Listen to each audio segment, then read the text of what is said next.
is December 7th, 2021. It is 10 o'clock a.m. We will call the Utah Board of Water Resources Board meeting for today to order.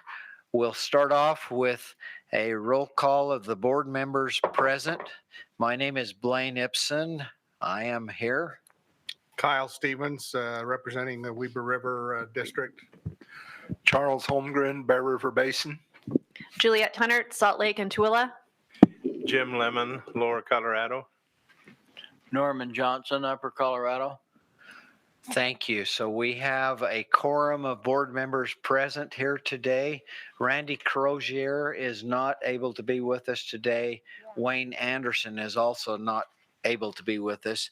As I mentioned, today is December 7th, and it happens to be one of our board members, Charles' birthday. Charles is 70 years old today, and so we give Charles a big happy birthday. He was born 10 years to the day after Pearl Harbor, so he said that the bomb came 10 years after Pearl Harbor in his case. So happy birthday, Charles. Thank you, Mr. Chairman. So with that, with the roll call of the board members present, we'd ask Director Candace to identify the staff members present. Thank you, Mr. Chair. With us, we have our administrative assistant, Lindsay Russell, who's so awesome in taking minutes. So thank you, Lindsay. We have Joel Williams and Shalane DiBernardi, Wendy Crother, Stephanie McGinnis, Michael Sanchez, Russell Hadley, Stephen McGregorson, Ben Merritt, Marisa Egbert, Randy Staker, Rachel Shilton, and I think that's all I see right here. And then in the back, we have our amazing AV team that makes this all possible. Carmen McDonald, Tommy Thompson, and Jennifer Biggs.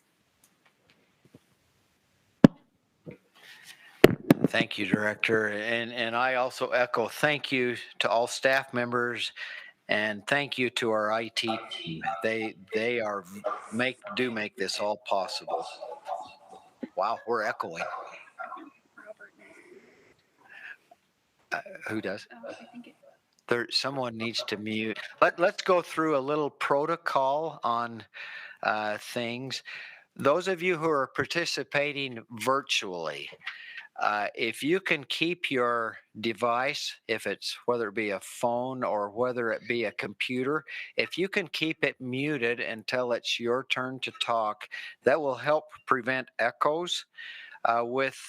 With phones, a *6 mutes and unmutes your device. With a computer, a Control-D with a laptop or computer type device, a Control-D will mute or unmute. So if you can keep your devices muted except for when you are visiting, that would be appreciated. Further protocol and how we'll go about this is when we get into the main items on our agenda, we will have a staff presentation and they will identify themselves, come up to the table here and speak into the mic, identify themselves. Then the applicant those who are representing the applicants on different projects will identify themselves. And each time you speak, if you're participating virtually, if you can identify yourself so that we can make sure that the minutes reflect correctly who is speaking. Then there will be after the applicant talks about the projects, there will be questions and answers from the board.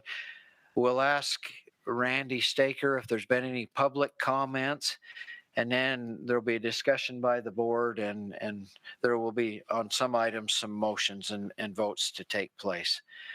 So with that, first item on the agenda is approval of minutes. So board members, you've had a chance to review the minutes from our last board meeting, both the briefing meeting that we held in October and the board meeting. Any discussion, question, comment on the minutes that are in the packet? Move approval. Okay, Norm has made a motion to approve the minutes. Do we have a second? I will second it, Mr. Chairman. Jim seconded the motion. Prior to taking a vote on the motion, Any clarification or any changes to the minutes or adjustments that need to be made? Okay, seeing none, all in favor of approving the minutes, say aye.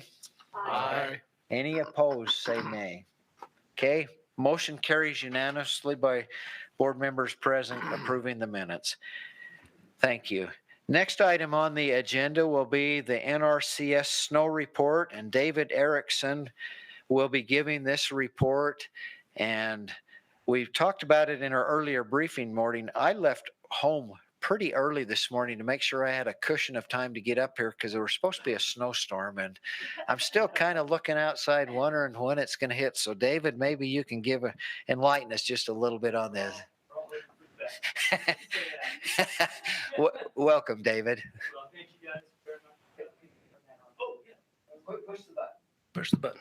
All right. How's that? Thank you very much for having me. Like I said, my name's Dave Erickson. I'm with the Nrcs Snow Survey, filling in for Jordan Clayton. He typically does these things, but he's otherwise occupied today. So I'm happy to be here, and happy birthday, Charles. So anyway, so yeah, let's just jump right into it. Next slide, please. So the headline here, unfortunately, it's not a great one. At the moment, our statewide, we are at about 34% of normal, and this is as of yesterday morning. As you alluded to, there is hopefully some hope on the way, but this is where we are right now. So just as a reminder about these plots that I'm going to show, the green line there is a 30-year median. So that's what we call normal. And the red line at the bottom is the historical minimum, and the purple line on the top is the historical maximum. And the other shading is just a depiction of sort of the distribution of the data that we have throughout the years. The black line there is where we currently are, and you can see poking out there, it's just right below that red line. So as of yesterday, we were at a historical minimum for Utah snowpack, in the 0th percentile, which puts us at about 34% of normal. Can you advance, please? So compared to last year, we are obviously below that as well, but not too far behind. What has happened this year is, we got a pretty big pulse of snow in middle of October, and that's been about it. Whereas last year we had absolutely nothing in October, and then we had a pretty big pulse in November. So that's where we are at the moment. So next slide, please. Here we are showing a big map of red. In the bottom corners of the state, you can see, well, hopefully you can see we're at about 0% of normal in southwestern and southeastern Utah, which amounts to there being essentially no snow on the ground at our snowtail stations at the moment. Up here, closer to Salt Lake, we're at about 26%, 25% in this watershed here up in the Wasatch. And over in the Uintas, we're a little bit better off, 65, 69%, doing a little bit better. And this is all percent normal snow water equivalent. Our little bright spot up in the northwest corner, the Raft River, a little over 100% of normal. So next slide, please. This is a persistent pattern throughout the western U.S. This is a percent normal for all of our snowtail stations and a bunch of large basins all over the west. And there's not a lot of good news anywhere at the moment. I would say if there is any good news, it's that we are very early in the season yet. There's still a lot of time. So we will just have to hope for the best. Next slide, please. Precipitation is in a little bit better spot as a percent of normal. We're at 103% of normal as of yesterday, precipitation. And that is really due entirely to that really quite productive October that we had. Next slide. And this is, again, similar to snowpack, obviously, a function of there being a wet October and this year and a very dry October last year. We had the snow or the precipitation is just coming at different times of year this time around. Next slide. Here we are, a little bit nicer looking map. This is water year-to-date precipitation, presented as percent to normal. And apart from the southwestern part of the state, we are largely above normal. We're down in sort of the 70, 80% percent of normal range in the southwestern part of the state, though. So, next slide. One bright spot with all of this is our soil moisture is actually in pretty good shape, and this is due to those October rains that we had. We had more precipitation falling as rain instead of snow, so it's able to infiltrate into the soil and bump up our percent saturation values. So there we are this year, quite a bit above that median line, and thank you. The last year, you can see, actually you can hardly see because it overlaps on our historical minimum. That red line at the bottom is where we were at this time last year. And so that's great news from a stream flow forecasting and runoff efficiency standpoint, because it's pretty likely, typically what happens is your soil moisture levels tend to level off during the snow accumulation season. And then that will set us up at a higher soil moisture percent going into the melt season. And that's going to feed back into our runoff efficiency and hopefully get some more water in the streams for us. A lot of season left, but that's where we are right now. Here we are as a percent normal map. This is our 8-inch sensor, percent normal. So great news here, above normal pretty much across the board in terms of our soil moisture. Next, please. And just to highlight, trying to put a little bit of good news here, where we were last year and where we were this year in terms of soil moisture. Extremely dry last year at this time, and really just much better situation moving into the snow accumulation season this year. Next slide. Here's some reservoir numbers. These are not our data, but we compile them. Statewide, reservoirs are 49% capacity for this time of year, and at this time last year, they were at 62% of capacity. So we need some snow to help fill these guys up. Next slide, please. Speaking of which, there's some good news on the horizon. You can see Utah up there. So this is a 5-day total precipitation forecast from the Weather Service, indicating that over the next 5 days, between basically now and Sunday, lower lying areas are hopefully going to get 1/2 inch to 1 inch of rain in much of the state. And up in the mountains, maybe as much as 2 or 3 inches of precipitation. I said rain, it could come in any phase. But so maybe a little bit of hope on the horizon. Hopefully we'll get above that historical minimum. As always, all this information is very available online. If you Google Utah Snow Survey, it'll get you to this website.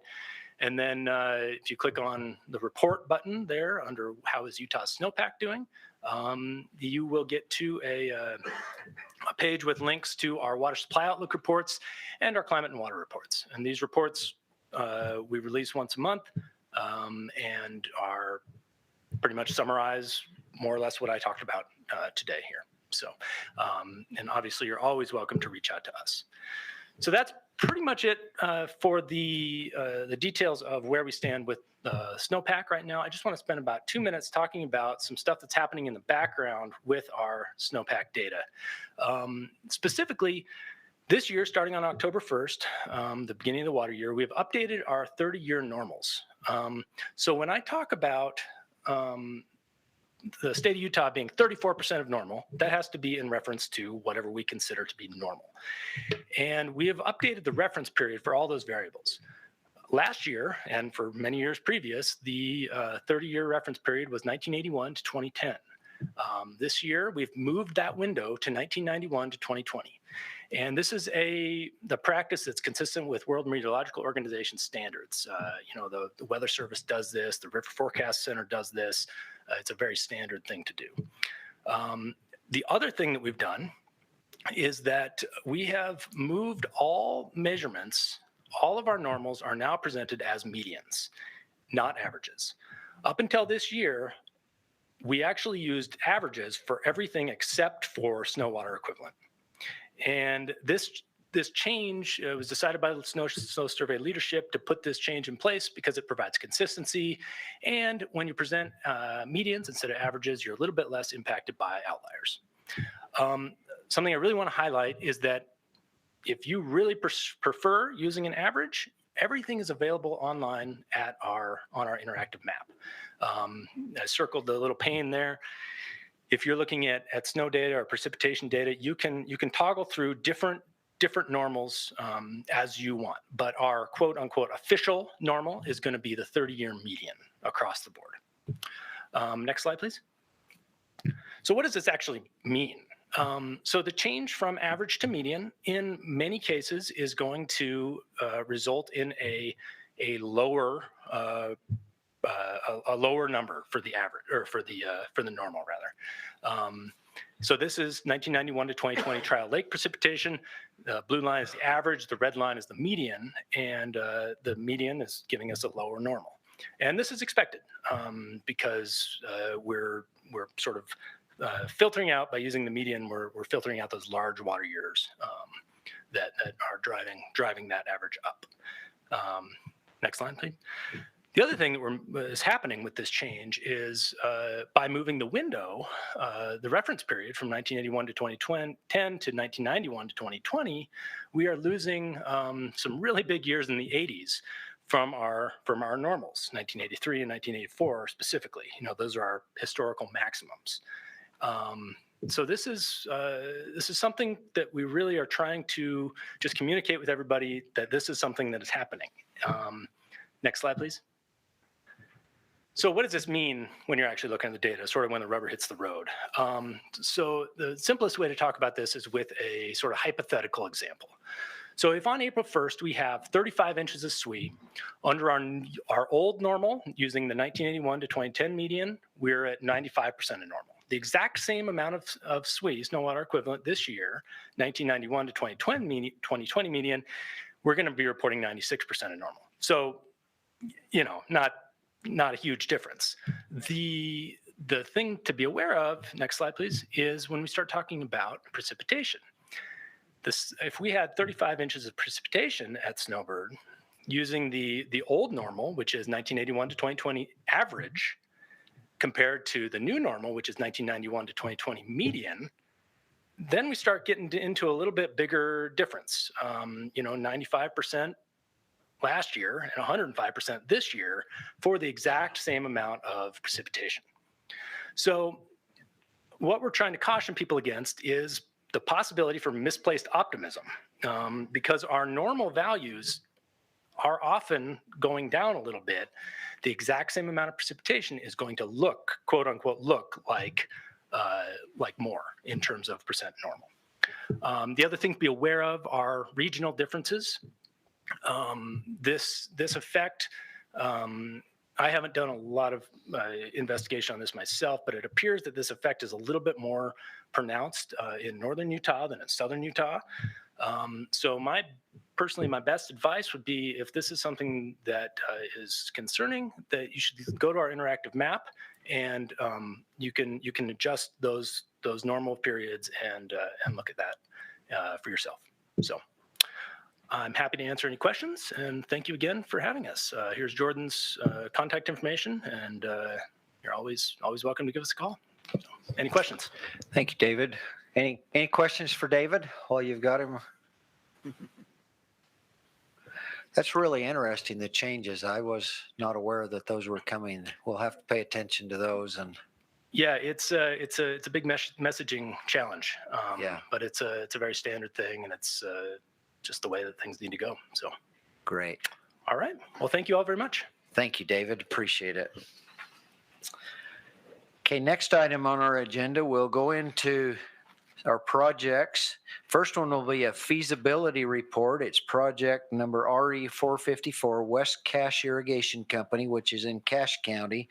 So if the representatives from West Cache County would come up to the table here, and then Russell Hadley from the division is he's the project manager. So do we have representatives from West Cache here today? We have them digitally. They're in Digitally? Stephen Wood's office.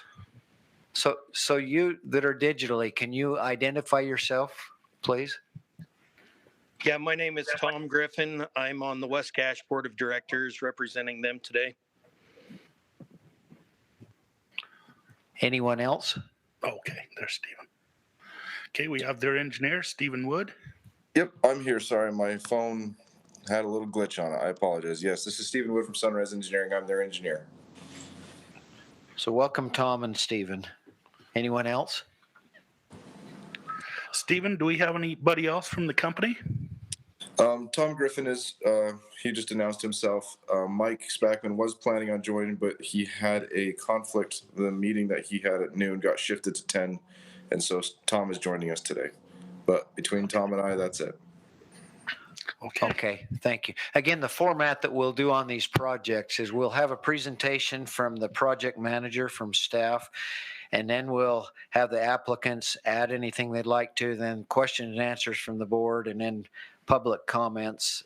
We'll ask if there were any public comments, and then we'll go from there. Anytime you talk, Tom or Steve, if you would identify yourself each time also. So Russell, take her away. Okay, thank you, Mr. Chairman, members of the board. Shalane, thank you. Proposed project is located in Trenton in Cache County. The applicant provides irrigation water to approximately 14,200 acres through a 50-mile distribution system, most of which is an open earthen ditch. Water is diverted from the Bear River near Riverdale, Idaho, with the ditch ending at Cutler Reservoir near Newton, Utah. The applicant has paid off 3 previous projects with the board. The applicant currently has 2 other contracted projects with the board. One to pipe the Newton lateral on the bottom end of the system, complete with a pump station installed on Cutler Reservoir, and another to pipe the Hanson and Azola ditches and install a centralized pump station. These 2 projects are currently operating, but still have some items to complete. The applicant serves agricultural irrigation water to 902 acres through the north and south Litz ditches. The north Litz ditch is earthen and 2.5 miles long, while the south ditch is deteriorated concrete and is a 1/2 mile long. 5 individually owned pumps are used to flood irrigate. These ditches are weedy, hard to maintain, and very inefficient. Shalane, could you go to the next slide? This is the North Litz ditch, and you can see an old earthen ditch. Could you go to the next slide? Another section of the Litz ditch, a lot weedier here and kind of harder to maintain against the fence line there. If you could go to the next slide. Okay, and this would be the South Litz ditch. You can see the concrete in the background, again, very weedy, difficult to maintain against the fence line there, and the concrete's very broken up. Okay, the applicant, hold on, go back. Okay. The applicant is requesting financial assistance from the board to pressure pipe the north and south Litz ditches and install a pump station consisting of 3 65 horsepower pumps. All farms will be pressurized at completion. Design and construction engineering services will be supplied by Sunrise Engineering. Now, if you could go to the next slide. What I love about this job is there's always a surprise, always something new with every project. From a year ago, one of the farmers in this area on the West Cache system has switched to yak farming. And these are yaks, and they're related to bison. They have very lean meat. You can milk them. They can knit clothing out of their fur, and they have a very gentle disposition, so you can use them as pack animals. And these are the standard meat and dairy animal in Nepal. And according to the internet, these are the latest fad exotic meat that people are raising. And 25 years ago, the fad then was ostriches. And until people found out the ostriches would kill you. So, but I think he's got a little better idea with the yaks here. Okay, if you could go to the next slide. Benefits of the project include conservation of about 1,083 acre feet annually and a more reliable pressurized system. The project will also reduce operation and maintenance costs, reduce weed and moss killer used in the ditch, reduce drought impacts, and provide some electrical savings. As shown in the cost estimate, the cost is estimated to be $2,055,000. The recommended cost sharing and repayment are Board of Water Resources providing $940,000, the Water Smart Grant being $950,000, the applicant providing $165,000, and staff recommends the board authorize 45.8% of the project cost up to $940,000, and that the project be purchased at 0% interest over approximately 24 years with annual payments of $39,400. And I believe the applicant has a request they'd like to make to the board. Okay, thank you, Russell. Tom or Yes. Stephen, do you So- have anything you'd like to add? We would like to ask for 30 years on this, on a payback, and the reasons being, we are a little bit cooler climate up here in Cache Valley. We're a little bit more limited on the crops that we can grow, and even the crops that we grow that are similar to other areas in the state, we have to do shorter day variety, which in turn costs us on yield. There also, we're looking at economic impacts that are going on right now that are concerning to us, and it's not just fuel costs. Fertilizer right now is more than tripled from last year. Last year, you were looking on simple nitrogen around $400 a ton. This year, you're looking at $12.50 already without hitting the spring time rush on it. So we don't know where that's going to go. So it's going to be a little bit more difficult for us to get that paid back, and so we would request the 30-year. Stephen may have a couple other things. I don't know. We went over a couple things, so. In addition to what Tom said, and like Russell said, the majority of the shareholders on this system are flood irrigating. They are excited to go to pressurized pipes, but it does mean that they have a lot of on-farm improvements to do to take advantage of the system, which they're excited to do and are willing to do it, but it does mean that they have additional infrastructure to install beyond this project. And so to help them in their repayment, we were looking at requesting that 30-year as well. That was the one item that I wanted to add to what Tom discussed. Okay, thank you, Tom and Stephen. Anything else you'd like to add? Hey, board members, any questions for either Russell or Tom or Stephen? Juliet? Mr. Chair, thank you. In the briefing meeting, there was just a point that was brought up around potentially doing some higher horsepowered pumps.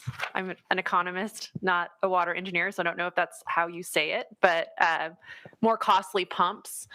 And so I just wanted to make sure that the applicants were aware, and hopefully staff can correct me if I'm saying this incorrectly, that could change the terms of the agreement when you come back for committal. I think that we start to bump up against the threshold of $1 million for this particular funding source, which means that there could be interest involved. And I just wanted to make sure that the applicant was aware of that as they're, looking at finalizing those numbers. Yes, we are aware of that. The reason why we're looking at doing that, just so you know, is for efficiency in the electrical side. Sometimes a little bit bigger pump or piping can cause you to not run your pumps at like maximum levels, and so you get a better electrical savings on that. I didn't great. say That better well. makes I'm sense. sorry. Thank you. Let Stephen clean me up. No, exactly what Tom said is when you run that pump higher to its max output, the energy demand is much higher. And so if we kind of bite the bullet and buy a bigger motor at the beginning, the electrical bill for the next foreseeable future will be less. And so day one, it's more expensive, but year 7, it's less expensive. And the savings continue. And so it's just And it saves the motor and helps it last longer. So we felt like it was a better investment to make in the beginning. And we do understand that we are right at the risk of, or not at risk, but at the threshold of the putting over the 1 million limit. We are looking at some additional grant money through the state to try and offset that. We haven't been finalized on those, but we are evaluating trying to get some additional grant money through the state to help us stay below that $1 million threshold. But we do understand if things don't pan out, then that is how the Division of Water Resources works, and we're willing to accommodate with that. Great, thank you. And Stephen, was that going to be a water optimization grant through Department of Agriculture and Food? It is, and to my understanding, they will be opening up those for applications again this March or April, depending on their schedule. They've got some more money available, and we will be applying for those as best as we can. Thank you. Other questions, board members? Mr. Chairman, this is Charles. Just a couple of comments. The West Cache Irrigation Company, I think, did a phenomenal job this year of conserving water, and I congratulate them on that. They, both through good management and these projects that we've been doing with them, have helped them save a lot of water. My one comment is that, going out 30 years, you're going to have your grandchildren paying for this project. I hope you realize that. And, it would cost you about $8.50, $9 a year per acre more to, or less, to go out 30 years versus 24, I suppose. And if the board did grant the 30-year repayment term, the terms would be, staff would recommend board authorize 45.8% of the project cost up to $940,000, and the project be purchased at 0% interest over 30 years with annual payments of approximately $31,400. Other questions from the board?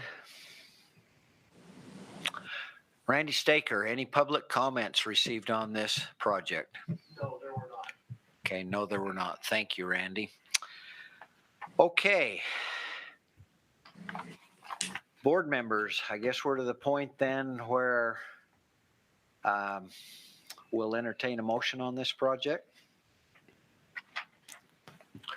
Mr. Chairman, I, Charles Holmgren, will make a motion that the board authorize 45.8% of the project cost up to $940,000, and that the project be purchased at 0% interest over approximately 30 years with annual payments of $31,400. Now I believe that the way Russell just read that, the way I wrote it down was that that interest over 30 years with annual payments of approximately $31,400 is the way you worded it, Russell. Yes. Is there a difference between where that approximately comes in, whether it's approximately 30 there years is a difference or approximately 31.4? That's a question I have that we better make sure we clarify before. Shalane, take this one. Why contractually it's better to do it this way. So if the years are set and the payments approximate and they don't take their full amount of the funds, then the payment can actually be reduced. If the years are approximate and the payment's a set amount, then they're stuck with the payment and they might just have a shorter repayment term. So we calculated this and gave you an approximate years because we decided this is what they could afford to pay. But if you're willing to grant them the 30 years, we would rather that you say over 30 years with payments of approximately $31,400. That's the distinction. And that's what I heard Russell give, but the Yes. motion was the opposite of that. That's right. So That's okay. Thank you. would you like to maybe I rethink your will motion, Charles? restate my motion to the board. I would make a motion, the board authorize 45.8% of the project cost up to $940,000 and the project be purchased at 0% interest over 30 years with annual payments of approximately $31,480. That is my motion. $31,400, did I hear? 31,400. 31,400, right? Is that the motion? Okay. Okay, we have a motion. Do we have a second on the motion? I'll second it. Okay, Kyle seconded the motion. Prior to taking a vote, any clarification, discussion, questions on the motion or the project before we take our vote from the board? Case hearing none, then all in favor of the motion say aye. Aye. Opposed, say nay. Okay, the motion carries unanimously with those present. Congratulations, West Cache. Good luck on your project. So you go on to the next phase of it now then. Congratulations. Thanks, Russell. Thanks, Tom. Thanks, Stephen. Thank you, and thank you to the board. Thank you. And to Charles' comment, yes, it has been a huge blessing these last two projects in terms of water savings. So thank you to the board for your support on those as well. Okay, thank you. Okay, next item on our agenda will be under committal of funds. It's project RE444. It's Willow Creek Irrigation Company, which is in Sanpete County, and Ben Merritt is the project manager over that. So Ben, would you come up and give us a presentation on this one, please? Absolutely. Good morning, Mr. Chairman, members of the board. Here we go. This is the project area. The Willow Creek Irrigation Company provides agricultural and secondary irrigation water directly to their base. They also sell water to a special service district, which is used in the area for potable use. The board authorized the project in its August 5th, 2021 meeting. The project includes the installation of 85 secondary meters and 45 agricultural meters. The meters range in size from 0.75 inches to 8 inches, and the applicant will be performing the work in kind, which means they'll be doing it themselves with staff on hand. To date, 1 secondary meter and 5 agricultural meters have been purchased, installed, along with telemetry equipment. This to make sure that their system will work in conjunction with the new equipment. They will be working on the project through the winter and are expected to complete in the spring of 2022. And the project remains as authorized with the total projected cost of $371,000. Staff recommends that the board commit 85% of the project cost up to $315,500 and that the project be purchased at 1% interest over 15 years with annual payments of approximately $22,800. And that is staff's report. Thank you, Ben. Now, is anyone from Willow Creek Irrigation Company participating virtually? They don't need to be where it's a committal of funds, but is anyone participating virtually? I don't see anyone on. Okay. With that then, for Ben, board members, do you have any questions regarding this project for Ben? Norm? I just had a question. You said that they were selling water to another entity? That's correct. For potable purposes? That's correct. Is that being run through a treatment plant or? No, Are we it is protecting ourselves there somewhere? What's that? Are we protecting ourselves? So the special service district who they sell potable water to, they own shares in the company, but they take care of their own system. They're their own separate entity. They're not part of the project. Any other questions for Ben on this project? Randy Staker, any public comments received on this project? No, there were no comments. Okay, Randy says no, there were no public comments received on this. Thank you, Randy. Okay.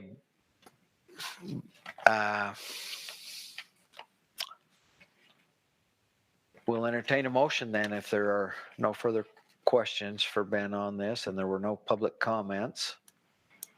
Mr. Chairman, Jim Lemon, I would recommend that we commit 85% of the project cost up to $315,500, and that the project be purchased at 1% interest over 15 years with annual payments of approximately $22,800.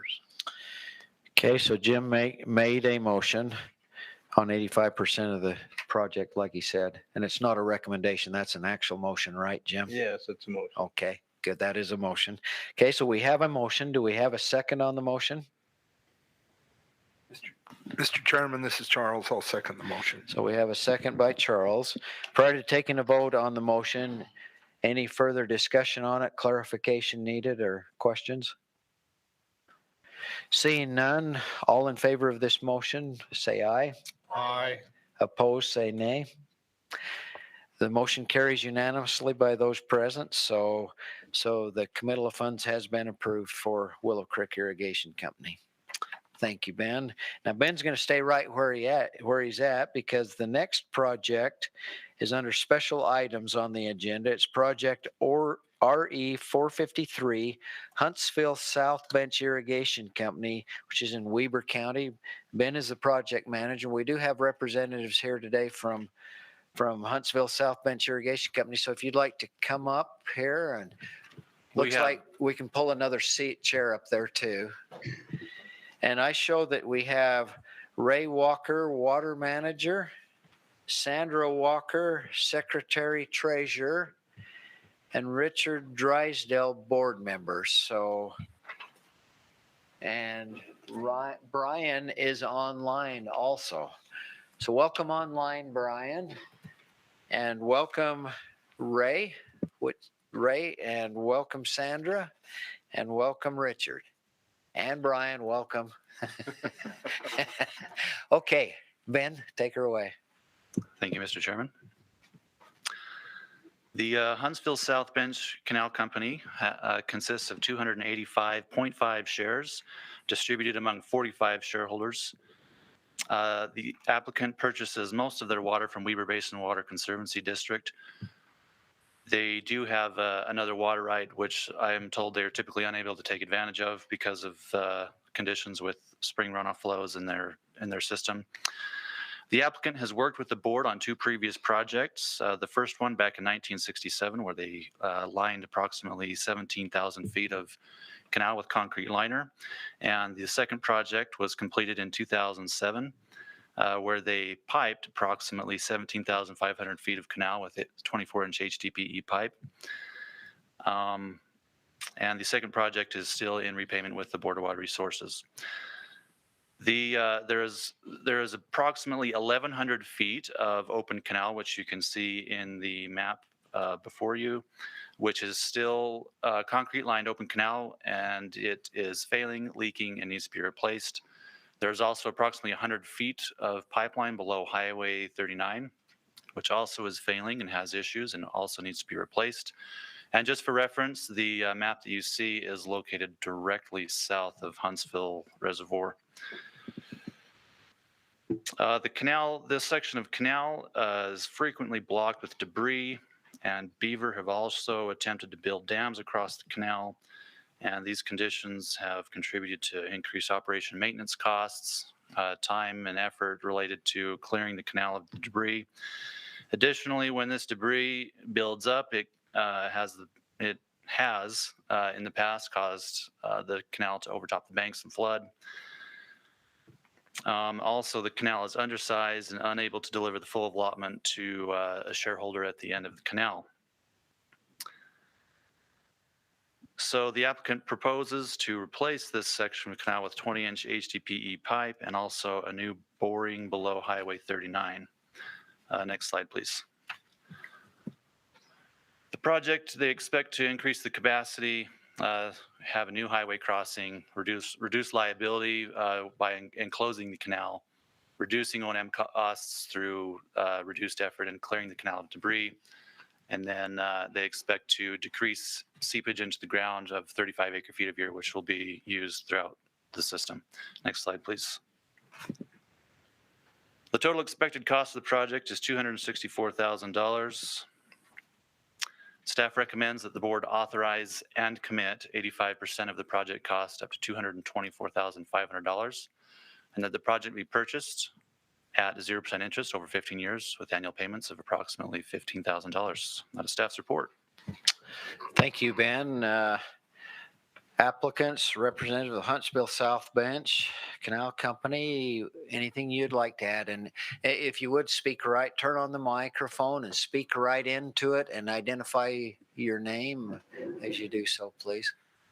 My name is Ray Walker, and I'm the water manager or canal master. At the present time, without being able to get this section of canal upgraded, we will not be able to turn water down the existing canal to supply the other shareholders. At the end of August, we had a company contractor come up who videotaped all of the pipe. And with the low profile camera, they could not even get the camera under Highway 39 because the amount of debris which is stopping that, and that is causing flooding. And we're doing what we can do to prevent any water loss. The reconstruction of the canal prior to this has made such an improvement, but we have a large improvement, and then it kind of goes into a garbage area that we're trying to deal with right now. And so I would ask the board to seriously consider allowing us to complete this project. The last shareholder that is not being able to utilize their full water, which is dedicated to them, is a large farm, and they have put that in a conservation easement to keep that in a farm and preserve that. And we are also trying with our other section, we are doing regular inspection, and we are repairing any leakage that we find of the upgraded boxes in the seams, and also regulating with the existing shareholders on the flow of water to make sure that any water that goes down the canal is used during the irrigation system. I had a meeting with Weber Basin Water Conservancy District in regards that if we have further reduction in available water for the irrigation season, is our canal basically has about 7 feet of elevation change from the diversion to the last head gate. And so we have to have a large flow because we can't rely on elevation change in order to deliver that water. And so this would help us as with the irrigation turns. What we're doing is we allow the water to go down to the last shareholder to get that, and then the next shareholder would be upstream where they can close the gate, and then they already have that energy available to them. And so these are some of the things we're trying to do to improve and maintain efficiency on the canal. And this being the last Band-Aid that we need to take care of. So I appreciate the board's consideration on this. Thank you, Ray. Any other comments any of the company would like to make? Brian, do you have anything you'd like to add? I don't, but I'll take any questions the board may have. Okay. Is that all that the applicants have then for now before we go into questions? Okay. Board members, any questions for Brian, Ben, or the others? Mr. Chairman, this is Kyle Stevens. I just wanted, if you could pull the map back up, Shalane. I have a question relative to the alignment. It looks like it goes, and I recognize that's a straight line, but it looks like it goes fairly closely to the back of that structure that's there. Is that, will there be any problems associated with that, or will the alignment be adjusted so that it's far enough away from the structure so that it doesn't create any problems? Right now, current path, right now the current pathway is just adjacent to their sidewalk. So between the building, there's a sidewalk and then there's the pipe on the outside of it. So if they follow the same pathway, I think they'd be far enough away from the building in order to maintain any safety issues. So that's an existing pipe in that section, and that pipe was installed. That's a church, by the way. That's a Catholic church. That pipe was installed previously with the building in place. The existing pipe. Okay, thank you. Any other questions? Mr. Chairman, if Mr. Walker or one of you folks could tell me about what are your costs per acre for water service in this area?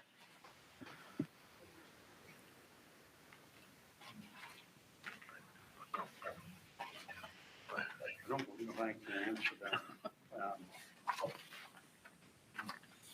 Guess you'd have to take what we're paying for water. On flood irrigation, we currently lease, about 85% of the canal is set up for flood irrigation. We have one large farm, which is Snow Basin, and they have 119 shares, and they have a dam that they pump the water into, and then they have pivot irrigation. So they're the most efficient shareholder, that we have. Costs, I couldn't give you a cost per acre. I guess we would have to look at our lease rate and the cost of our construction loan currently. But it's we pay currently $175 per share per year for the current loan that we have with the state. And in addition to that, the board has been charging $40 per share to put aside for maintenance issues on the canal. And then we have the lease from Weber Basin Water. And I'm not sure, do you know what that? I think it's approximately, I think the new figure is $6,600 a year for that lease. Top of that. I was just curious what your cost per acre or per share or per acre foot is. Yeah, so 175 and Like 40. 40 plus, well, the $40 actually goes into covering the amount also for the billing to Weber Basin to cover the acreage. So, thank you. Yeah. Yeah. Other questions from the board for applicant? Randy Staker, any public comments received on this project? Okay, no comments were received. Thank you, Randy. Okay, board members trying to take in a vote. Any last questions on this? If not, we'll entertain a motion on this project. Mr. Chairman, I'll make that motion, but before I do, I'll just mention that the president, Greg Graves, called me a couple of weeks ago, wanted to be here, but I think he had back surgery scheduled for today, and so he was preoccupied.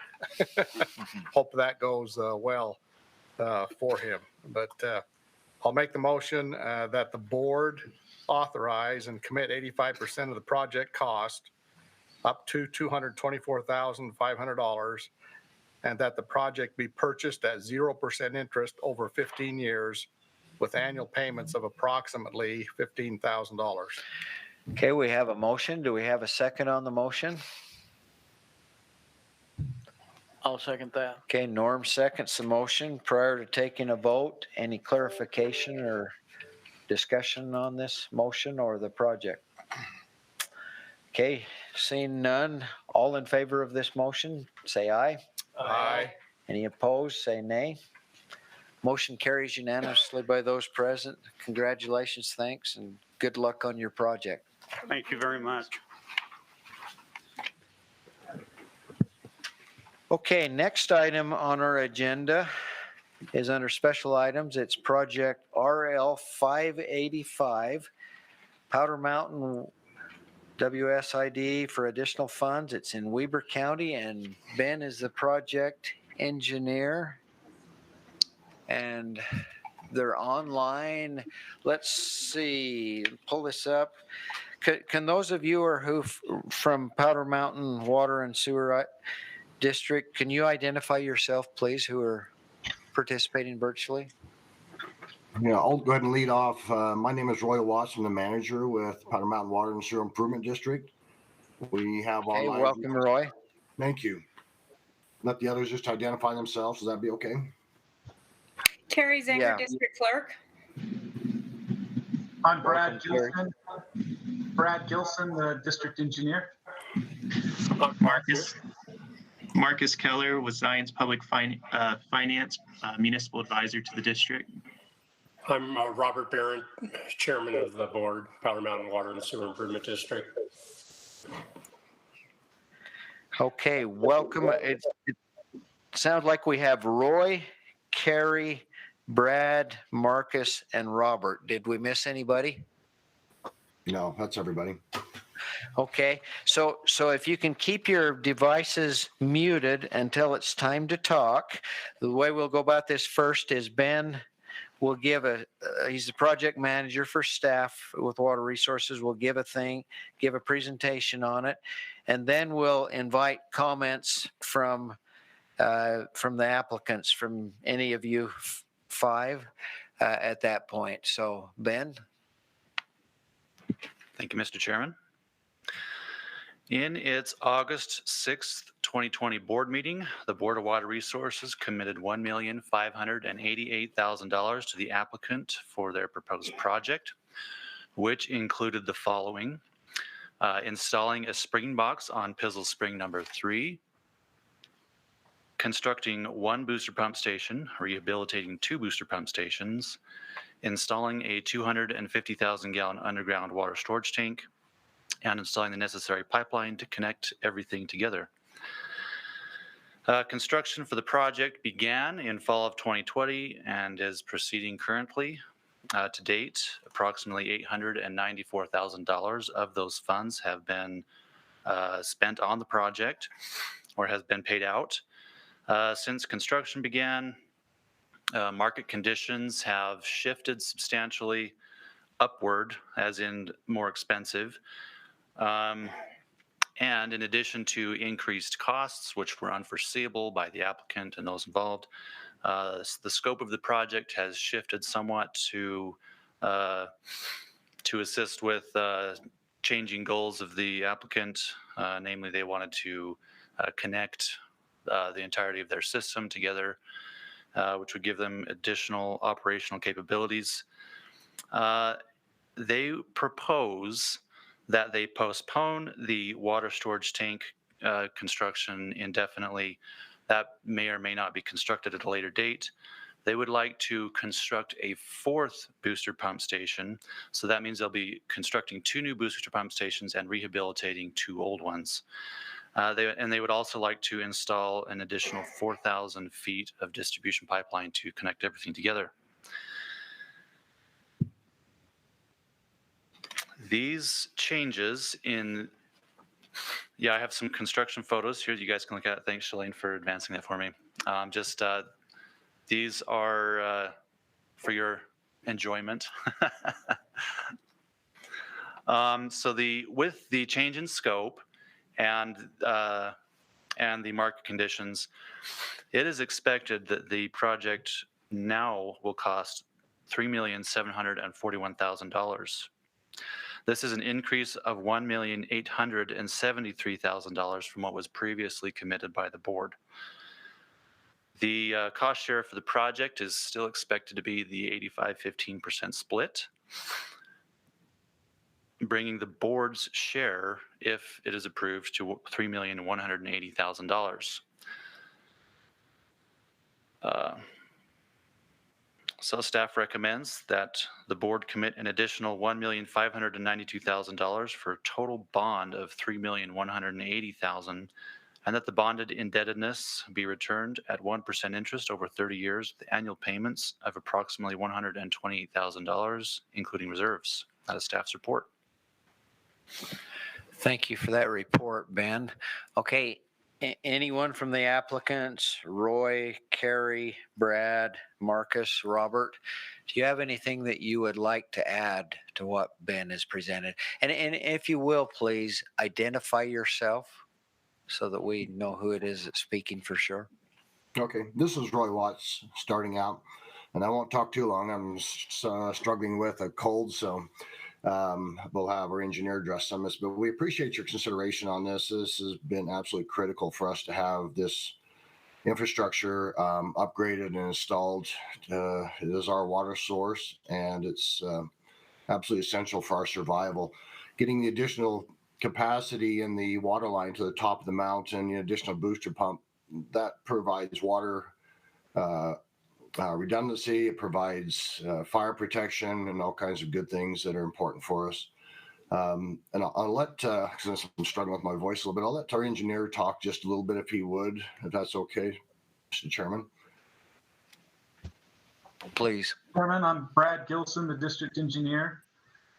This project includes adding pipeline all the way to the top of the mountain, and why that's important is at the top of the mountain we have one of our primary water sources, an existing hidden lake well, and that's also where our main tank for the water system is located. And so this allows us to interconnect this project with that existing infrastructure so that we have some redundancy in our system, and it allows us to meet state minimum requirements for fire flow and other requirements as specified by the Division of Drinking Water. We have incurred some cost increases with our pump station. Our spring development actually was under estimates. We're very successful there, but not as much with the pump stations as we were beholden to the material shortages and valves and parts sitting out on container ships and the extended time frame and having contractors mobilized for longer periods of time. So with that, probably the last thing I ought to add is that Pisel Springs Pump Station also includes treatment. As we developed our source in order to meet state requirements, we've also included some treatment at that location. So with that, let me know if you have any questions. What kind of treatment, Brad? We're high on our MPA tests and coliforms, so we'll be initially it'll be just chlorination. Okay, anyone else? Do you have any from the applicants? Anyone else like to add anything? This is Marcus Keller, Municipal Advisor to the district. We do have one comment or request we'd like to make of the board on the financing side of it, but we can do that after, if we can talk about it now, or we can talk about it after any discussions about the actual project have been reviewed, whichever the board would prefer. I think we better hear about it right now. So just kind of with everything the district's been dealing with, particularly with COVID, and then kind of getting through this new rate study and everything else and part of their rate analysis, one thing that would be a little difficult for the board is the 15% match contribution. And so as this project's being reviewed, one request we'd like to ask of the board is to see if we could have our total proposed cost sharing at 10%. So 10% of the 3.180 million. So we've done some analysis here to kind of see how that would shift and reflect the bonds. But if the board would be amenable to that on this upcoming bond to bring the total cost sharing to 10%, we'd ask the board to have a bond sized at 1,774,009. I guess rounded up 1,775,000, and then an applicant contribution of roughly 94,000, which would bring the total cost share up to 10% for the entire project, or I guess down to 10% for the entire project, but would allow the district to preserve some of their cash, which is pretty critical in this day and age. But that's one hopeful request we would ask of the board as they're considering this to help the district retain some of their cash on hand.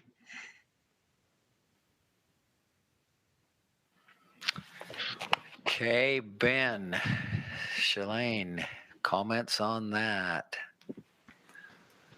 Readjusting the proposed cost sharing at this point would include recalculating the annual payment on the bond. I do not have those numbers before me at this point. That would involve some spreadsheets and calculations, which we can't necessarily do right here on the spot. And I believe roughly, just putting this into our model, it'd bring up the total reserves as well as the annual debt service payment, I believe roughly to about $140,000 per year. And just so the board knows, that would be much easier for the district to absorb versus bringing cash up front, just because of the nature of their current rate increases and everything else that would kind of fit with how they're going to be collecting cash over the next few years and those increases. But again, we appreciate the board being willing to listen and look at this project. So that's just the last request we would have, to try to keep some of the cash in-house as they're going through some of these difficult times.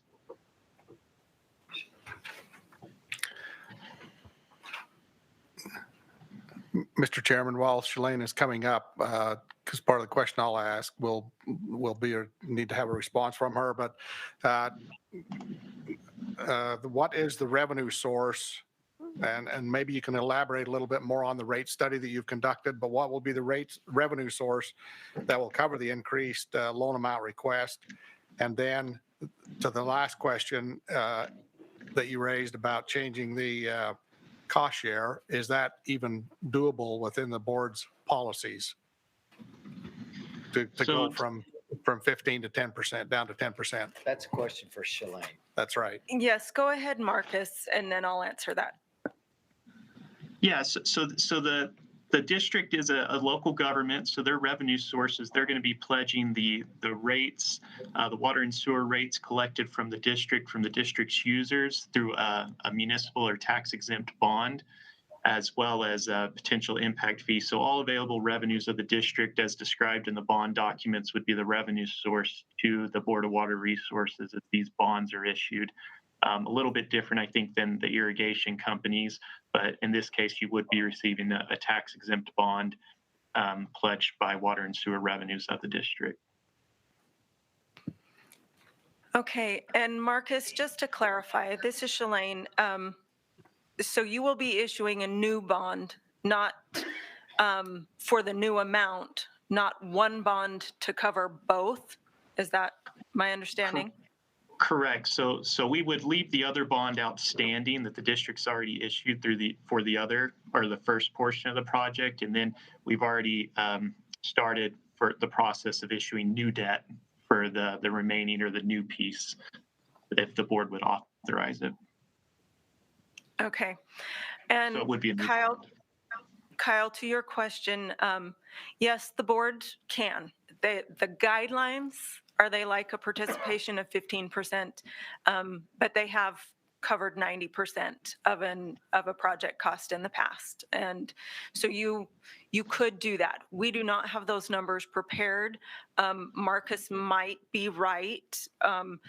It looks like to me, with the numbers that we have calculated here, if we went with the board funding, well, so now I'm a little messed because I'm looking at totals, not just new money. So you're asking for just 90% of the new funds. What did you say the new bond amount would be if the board agreed to fund 90% of the new project? For the new money, or the total project cost sharing? No, the new money. So our motion, our recommendation states that the board commit $1,592,000. what would you be asking for? So if the board were allowing the entire project to go to a 90-10 split, then the portion that would need to be authorized in this bond would be a 95 to 5% split. And so that would adjust the entire project to 90-10.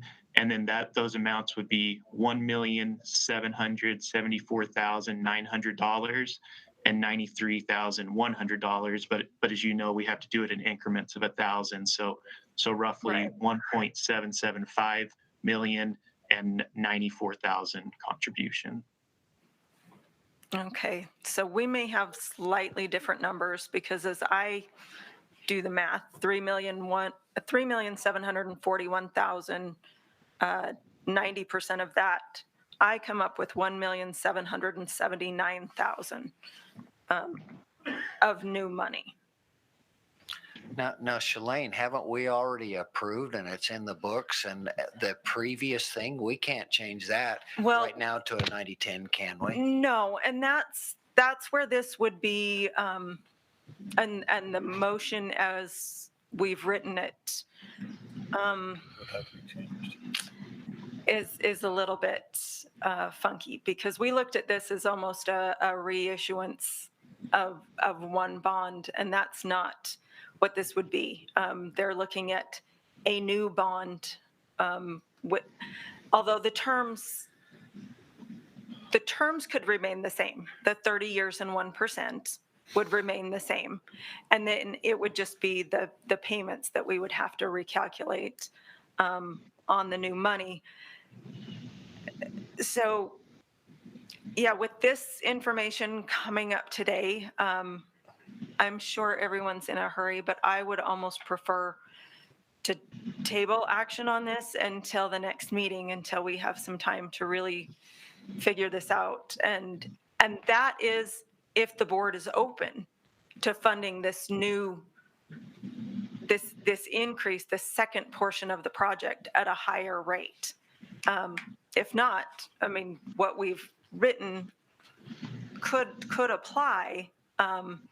But even then, we've got a total bond amount of $3,180,000, which isn't exactly accurate because that's considering a single bond, and that's not what this would be. This would be two different. Shalane, I just a couple things, if you're okay. Just wanted to mention. I know it's kind of critical of the district to. One of the things we're trying to do is get this not pushed through, but done as quickly as possible with some of the timing and everything else so they could start getting everything ready and organized and some of the bills covered for this upcoming piece of the project. But I'm wondering if maybe an easy solution, if the board's willing, is to kind of give you discretion if the board would allow just to say approve the applicant's 10% of the total cost share, and then you and Ben could work towards backing in how much that would size the new bond towards. Would that be acceptable at this meeting, just to avoid, because I believe you guys meet once a month, is that correct? Well, we meet about every 6 weeks or so. 6 weeks. And I understand. Let me just ask one question, Ben. Do they have funds available still to pay bills on their existing project, or have they spent them all? There is approximately $890,000 that have been paid out. So with the 1.588 million that they have, or rather the 1.868 million that they have from the previous bond, there should still be money in there. However, in discussion with the applicant, the reason that we chose this board meeting specifically was because we estimated that they would begin running into cash flow issues if we pushed the project off to a later board meeting. Roy and or Brad, do you still expect that that would be the case if we were to table this until the next board meeting, which I believe is February? No, January 27th. January 27th. Yeah, this is Brad Gilson. One of our really big challenges up on the mountain is that we've got such a short construction season. I mean, we're really in earnest only constructing from later in June up until September timeframe. And there's a lot of work that we've got to get done to procure contractors to get this short construction window, or it'll push this off until entirely the next year. And I guess that the easiest way to think about it from the board's perspective on the contribution is this is roughly the same size as the prior loan. And so to bring those amounts to a 10% all-in cost sharing, so you'd have, the district did agree to 15% on the first bond as an applicant contribution.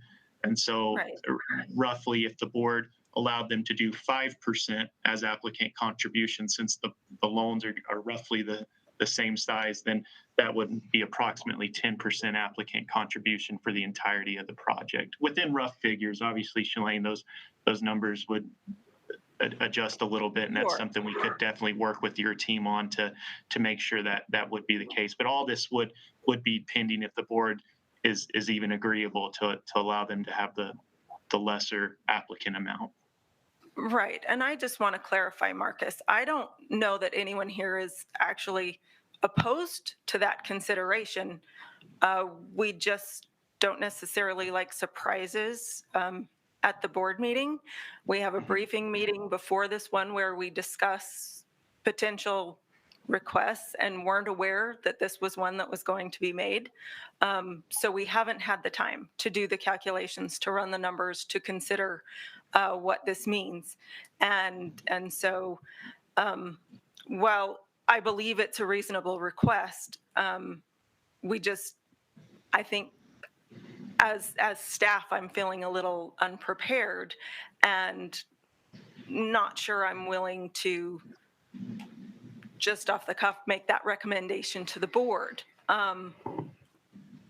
So I don't know. I'm open to more discussion from the board. I understand the districts need to get things moving, but I also don't think, while I get your putting things out to bid and all of that, we wouldn't necessarily hamper this by waiting till the end of January. I realize you want to get things done quickly, but if the board commits what you're asking for at the end of January, we could close as early as the first week in February on a bond if everything else were finished. But it would give us time to feel fully prepared. Those are my comments to the board. And I would just pass that along to the district. Of course, we would, do whatever the district wants in this case. And if they feel like they could get through the cash crunch with the current proceeds or from the remaining bond until that time period, then, again, Roy, Brad, that would be something I'd need you to comment on, because I'd be unaware of that. Right. This is Roy Watts talking. I'm going to ask Carrie Zangers to respond on this. I know she deals with the books all the time. Carrie, would you please? Now, this is Blaine. Just if I can interject just right here, we're still hearing from the applicant right now. As far as from the board with our board discussion, that's going to come right after this. So board members, hold your questions till we get through hearing from the applicants on this, please. Thank you.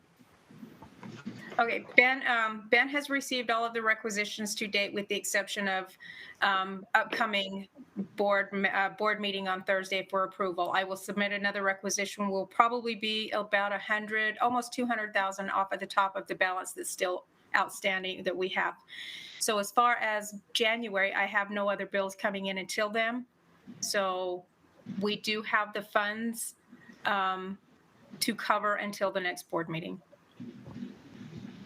Okay.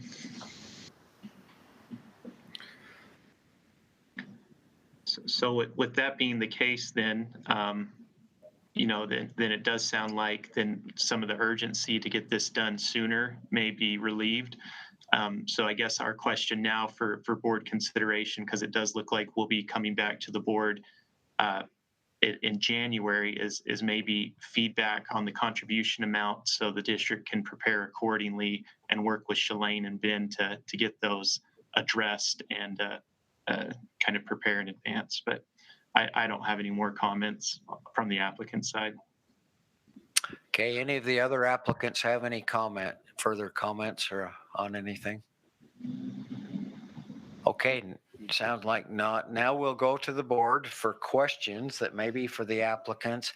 I personally am a little blindsided by this, and I am not ready to say, yes, the board is good with changing to 5%, 10% or whatever, but board members, where are you at? Questions, discussion?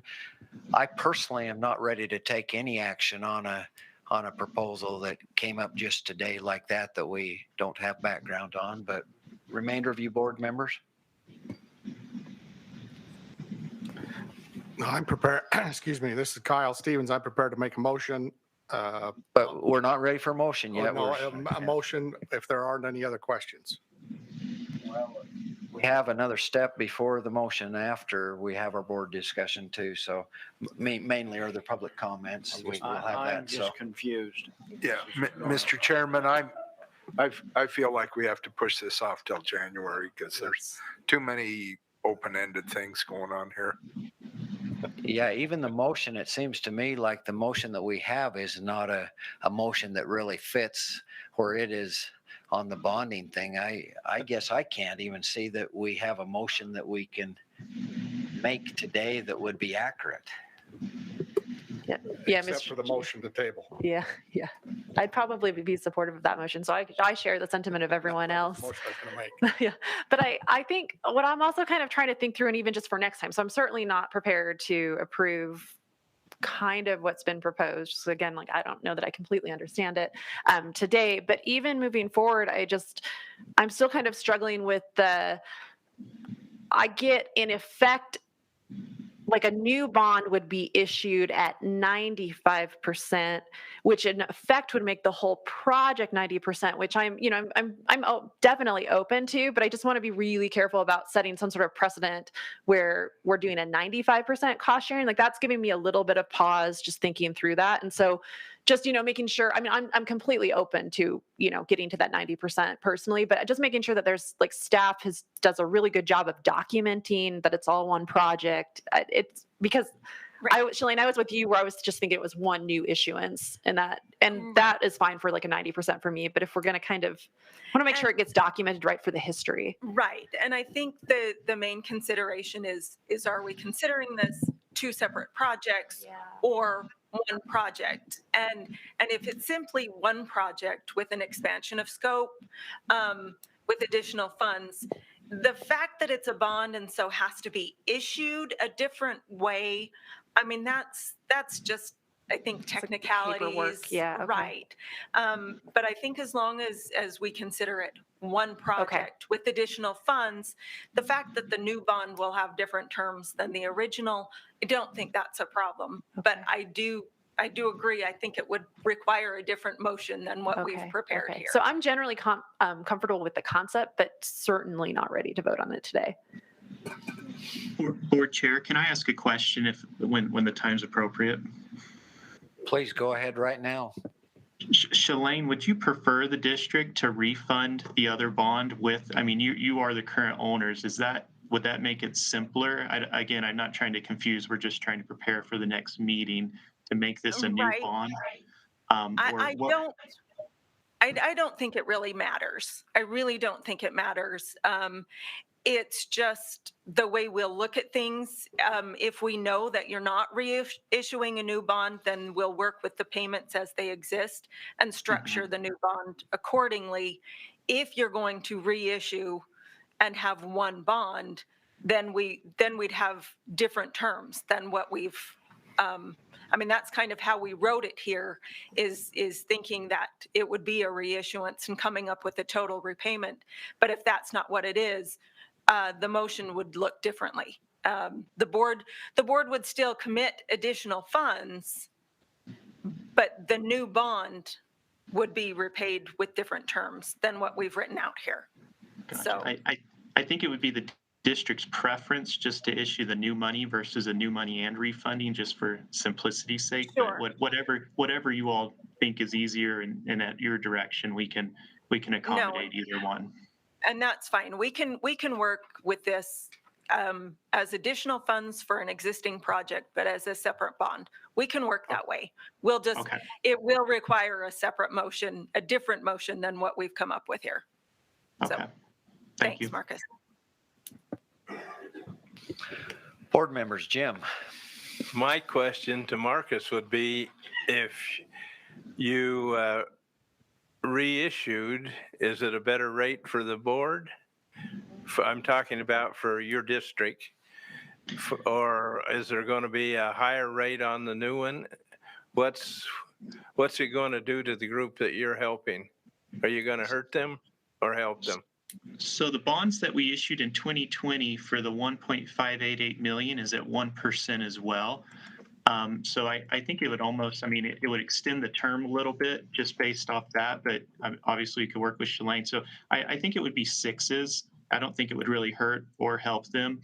I mean, especially if we can work on the new money to make so the total cost is at 10% for the applicant contribution. So I don't think it would be necessarily affect, just so the board knows. The reason I asked that is if we're going to be issuing the bonds very quickly in February, currently we've adopted parameters resolutions for just new money.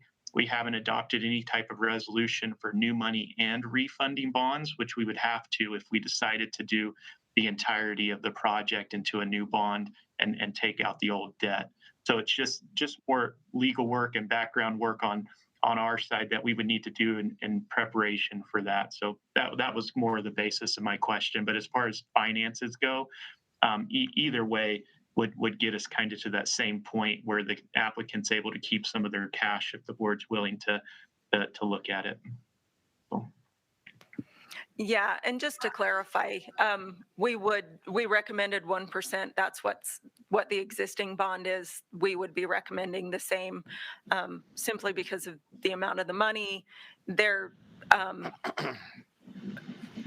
financial burdens already with the lower amount. We were saying, you know, the board gave them 30 years and 1%, and that's what we would go with the new funds as well, as 30 years and 1%. Joel did just mention, and I would like to clarify that this 15%, 85% board share that we always bring to you, because it's in the board guidelines, that is staff's direction to bring to you. Staff has always been directed to bring to you what falls within your guidelines. So if you are open to the 10%, we would like a little direction from you today stating, yes, come back to us with those numbers. Otherwise, we would stick with, while we would treat it as new money, we would kind of stick with what we've come up with. So we would like to know for sure if the board is okay with the 10%, 90% split today to work towards for January. So while we're not asking for a motion, we would like a little direction. Thoughts? My thoughts are bring us both. Okay, we can be prepared with both. And then in the meantime, by next month, we can have done some thinking on it. That's great. And we can actually present them as a staff recommendation versus an applicant request. And you can have both things in front of you. Mr. Chair, I don't know, and maybe we can do this offline, or even just kind of top of head now. How often do we deviate from those guidelines? What kind of circumstances are they? Are they just at the request of the applicant? Have they been really major extenuating circumstances? I just can't recall. We do so many of these, I can't recall. So the guideline of the 85-15 differing from that, we don't do that very often. Because most of the time, even on a small project, just like Ben's Willow Creek project that he brought to you for committal, they don't have the cash either, but they can do some of the work themselves. And if they treat it like, well, if we submitted a bill, this is what it would cost. So they can handle 15%. But when you're talking about larger amounts of money, it is difficult for some to come up with. And, you know, the 90-10 isn't a regular thing that you see, but you do go outside your guidelines and offer 30 years instead of 24, or, you know, things like that. So, yeah, going outside the guidelines isn't rare. The cost share percentage is a little more, but it has been done. Okay, that's helpful. Further questions from the board? Jim? I guess, Marcus, I'm still not quite sure what we were going to do. Going to cost them more working through you by doing their bond now or by combining it, or what were back then to now? I apologize. I think it broke up a little bit. I wasn't sure I understood the question. Well, maybe I don't understand the question either.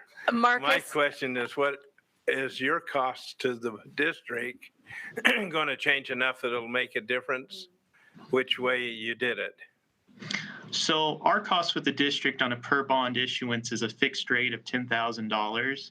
So regardless if the amount increased or not, it's not going to affect our fee. I think it's just more on the legal side, and because we'd have to renotice, redo our public hearings. Again, when the district issues bonds, they have to go through special bond acts that local governments have to do versus maybe an irrigation company or something would have to do. And so that's the only reason I was a little concerned if that was the direction it was going to go, not necessarily for the cost of issuance, which are going to be pretty static in this regard, but the actual process we would need to do in advance of the board meeting in January to make sure we have all of our ducks in a row to close very quickly afterwards as the district's pulling more proceeds from their existing bonds. So that'll probably be nearly or closer to gone. And so we just want to make sure that they don't run into any cash flow issues. Did that answer your question? Hopefully that wasn't a confusing answer on my side. I think that answers it. Okay. Further questions from the board?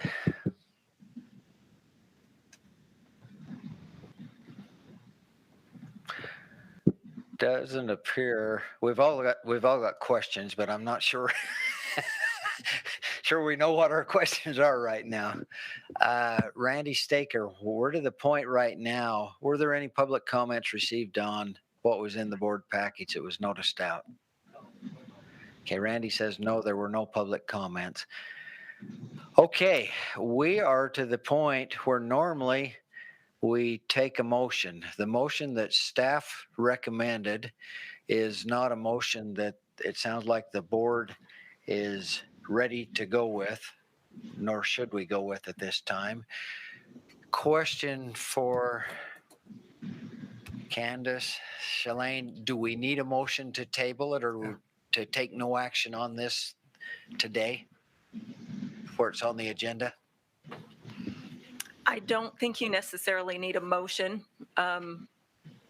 If your decision is to table, I think you can just table. Okay. But isn't it a motion to table? Okay, sure. Let's be legit and just make it clear. I am not positive either, but I think we're on the safer side to do a motion. Okay. Be safer. Okay, we're to the point then. We'll entertain a motion on this project. Mr. Chairman, this is Kyle Stevens. I will make the motion, given all the moving parts and uncertainty associated with the discussions that we've just had. I would move that we table any decision on this particular project until the December the next board meeting. Until the next, I said December, January 27th board meeting. Okay, Or the next board meeting, whatever that. Okay, we have a motion from Kyle. Norm seconded the motion. Prior to taking a vote on the motion, any further clarification, discussion needed? If not, all in favor of the motion, say aye. Aye. Opposed, say nay. Okay, the motion carries unanimously. Thank you and appreciate Powder Mountain, you folks being with us today. And it looks like over the course of the next few weeks, have a lot more interface with staff and whatnot. Appreciate your efforts on this, and we look forward to working with you on this project and getting everything that you need worked out. Thank you for being with us today. Thank you. Thank you for your help. Thank you. Okay, next item on our agenda, we're at the point, we're going to have an update on the water resources plan, and Rachel Shilton will give us this update. Rachel?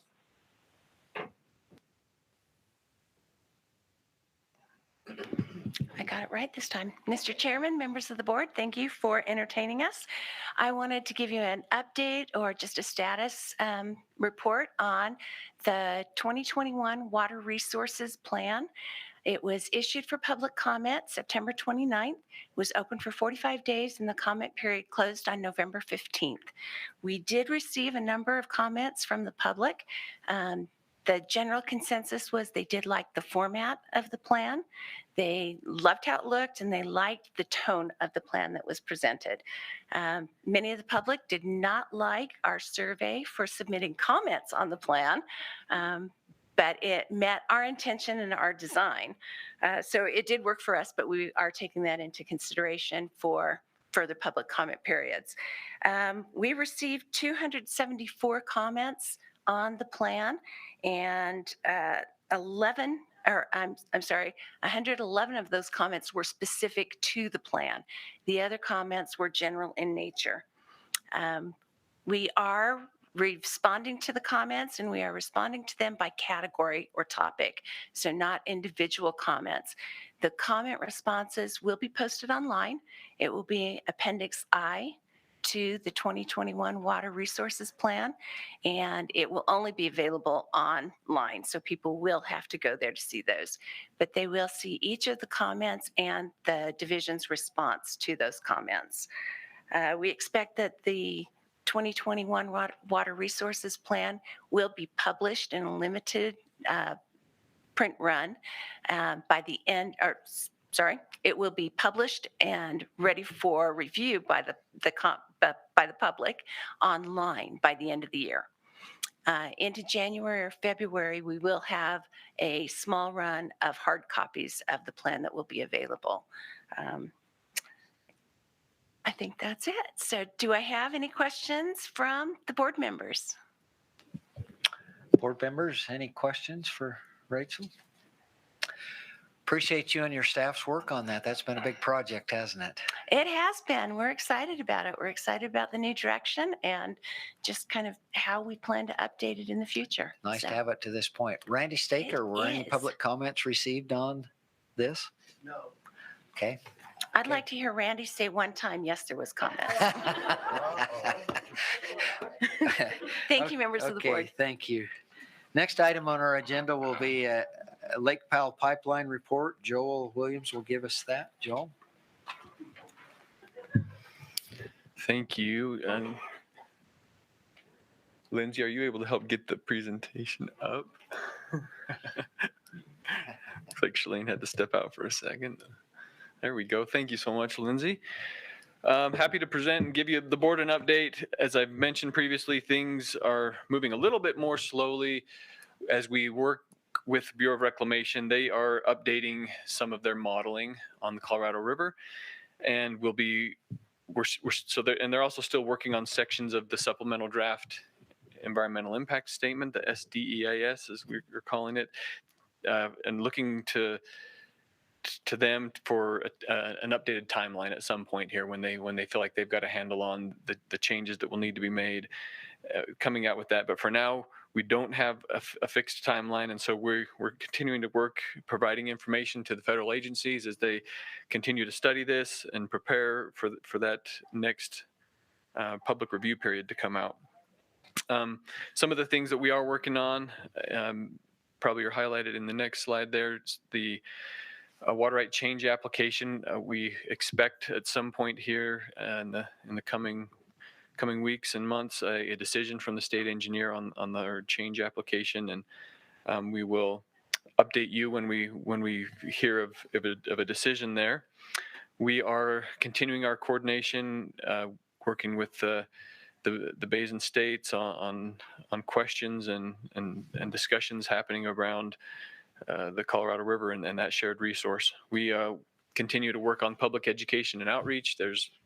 It's a hot topic, and especially with the drought and the low levels of Lake Powell and Lake Mead, there are a lot of questions about this project. Sometimes it's interesting how it can garner national and even international attention. I did an interview with a reporter from France interested about this project. So it's interesting how it's a story that catches the attention about how to deal with water in a growing community during a drought.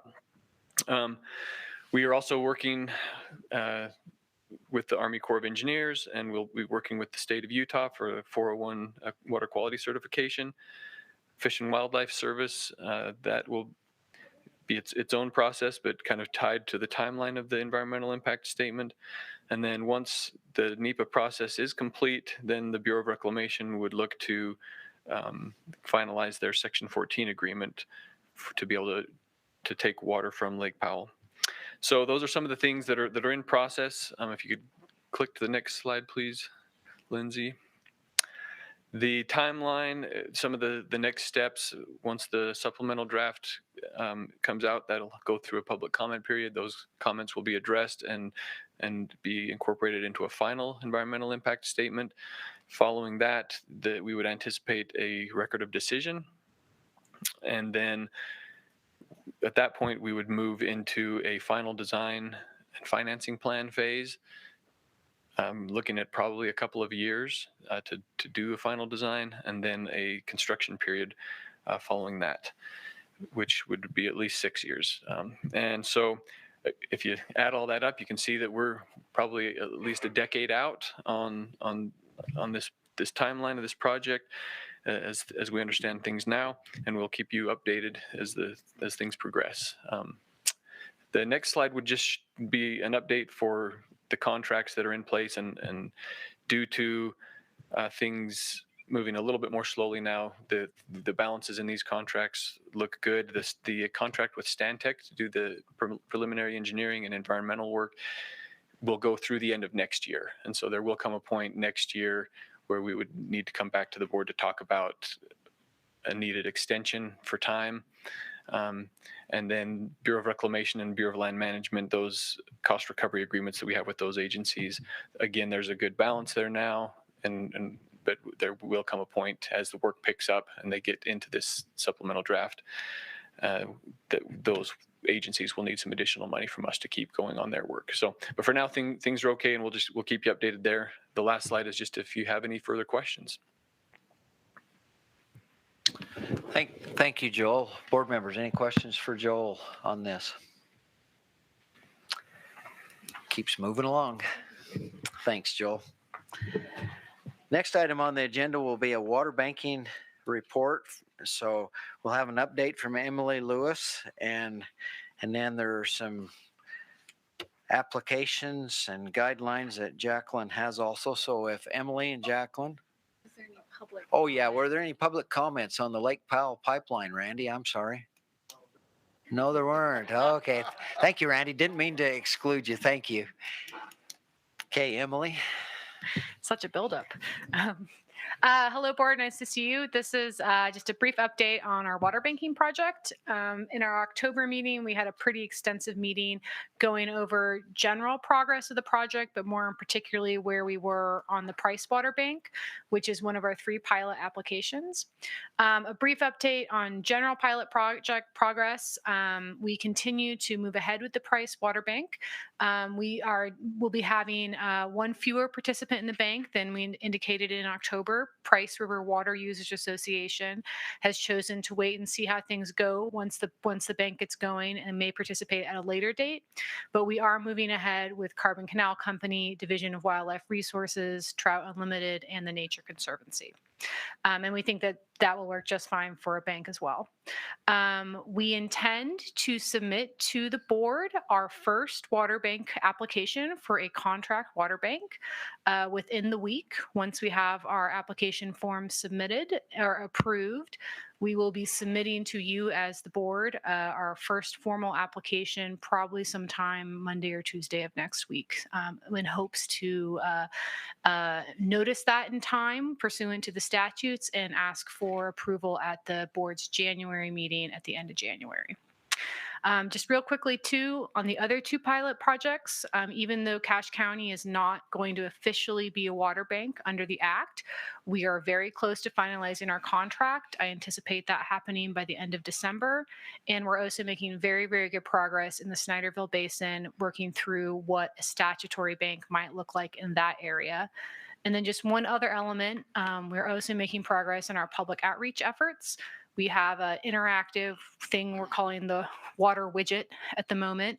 That's going to be an interactive survey intended for public use. So those who are interested in potentially using or accessing the Water Banking Act, it's kind of an interactive survey to ask pointed questions to kind of direct them to, relevant information they may need to inform their questions or whether or not it's a good fit for them. So overall, things are going really well, and our most immediate task before us is to get our application forms approved.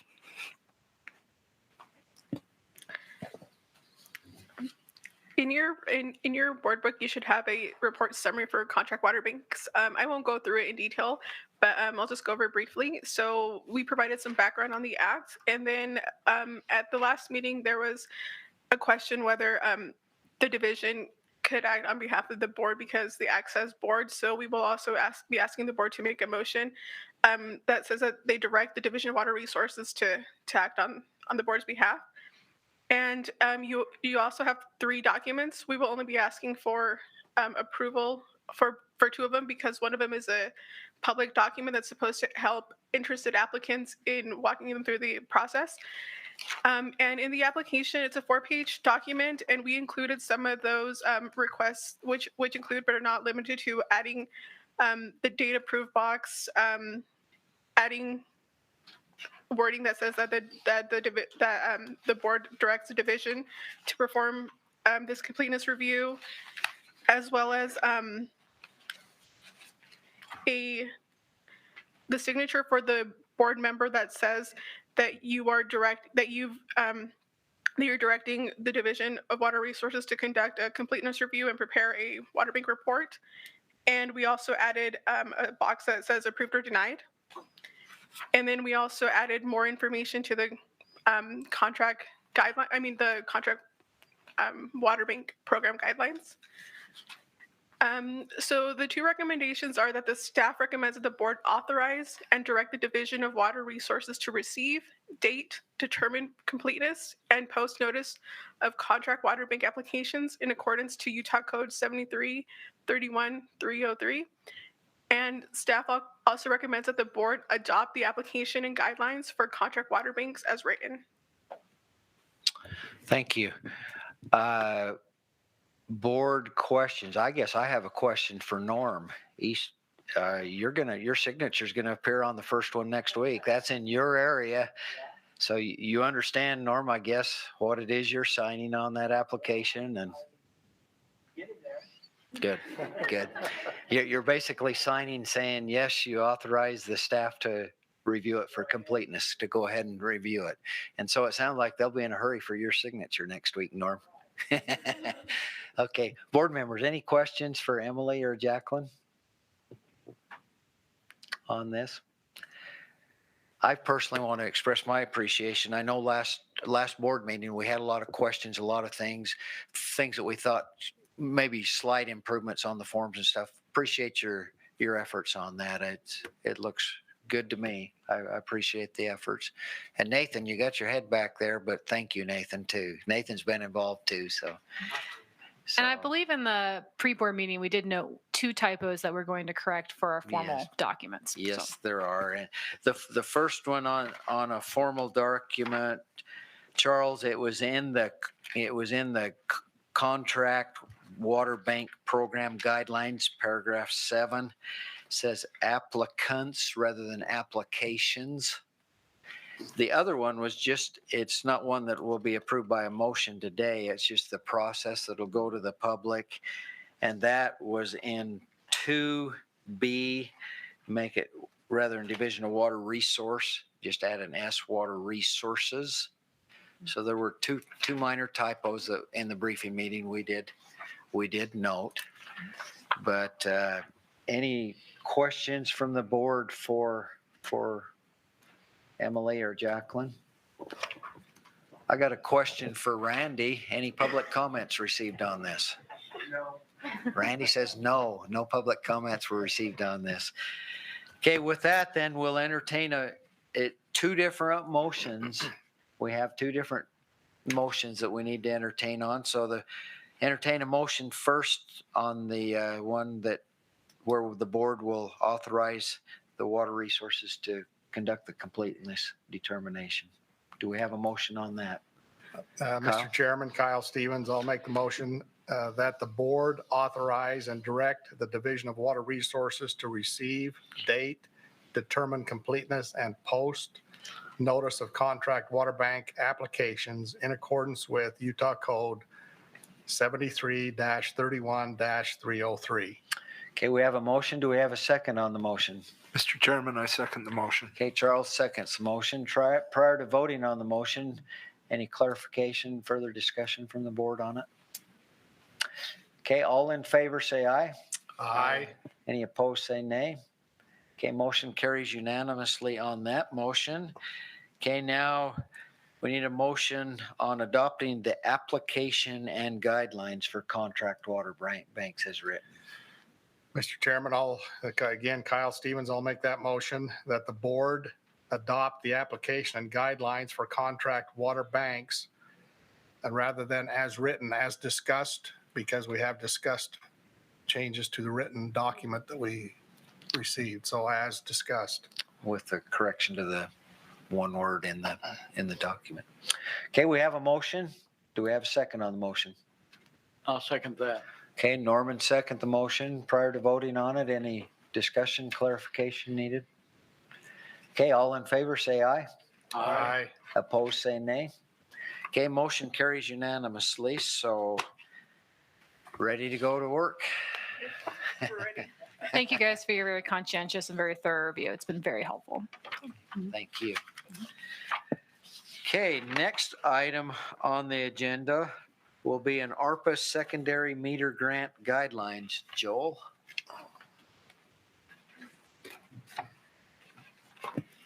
Thank you, Mr. Chairman.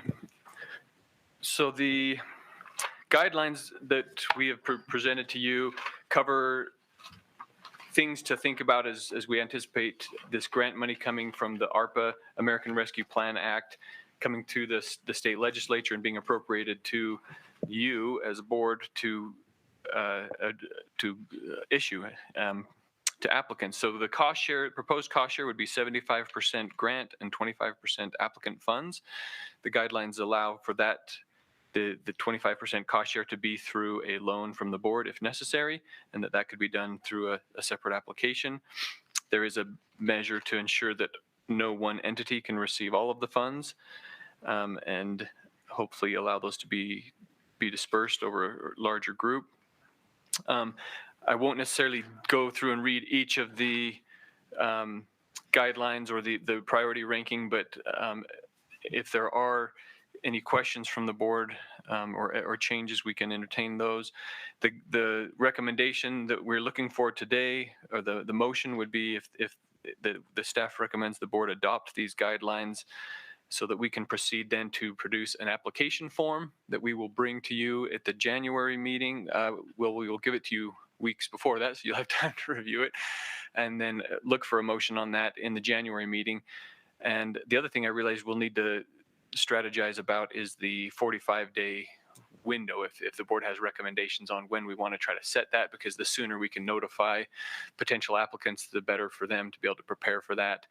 And also thinking about those systems, if depending on when they turn on their systems for the year, are they able to do meter replacement while the system's charged, or do they need to wait until the off season when it's no longer charged? And that may vary depending on the system, on how they handle that. But those are some things to think about, and that's kind of, I thought I'd do that to kind of keep this report shorter. So thank you. Okay, thank you.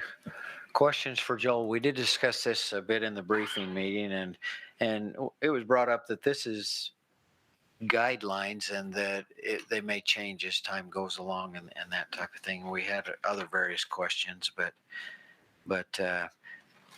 we didn't talk about that 45-day application period to be determined. And in my mind, that needs to be determined after, as soon as the application's done and we've had a chance to get word out to as many people. And when will that be? So that's something that would be good next board meeting to come up with some suggestions too. Okay, we'll plan to discuss not only the application then, but some proposed windows for when we might do that. Yeah. Further questions for Joel on this, on these guidelines? Randy, any public comments received on this? No comments. Randy says no public comments were received on this. Thank you, Randy. Okay. Any further last minute discussion before a motion? Okay, we'll entertain a motion on this. All right, Mr. Chair, I move that we, the board, adopt the guidelines as written for ARPA secondary water meter grants. Okay, we have a motion. Do we have a second? Second. Okay, Kyle seconds the motion. Prior to voting, any further discussion, clarification? Okay, all in favor say aye. Aye. Opposed say nay. Okay, motion carries unanimously. Thank you, Joel, and we'll look forward to getting that other information for the next board meeting. Okay, next item on our agenda is the Interstate Streams, and it's been proposed that we appoint Director Candace Hassenjager to be the Bear River Commissioner representing the state on this. Would you like to address us a little bit on this at all, Director Candace, please? Sure. Thank you, Mr. Chair. So we are, I guess, excited to be here today to talk to you about the Bear River Commissioner stuff. I am.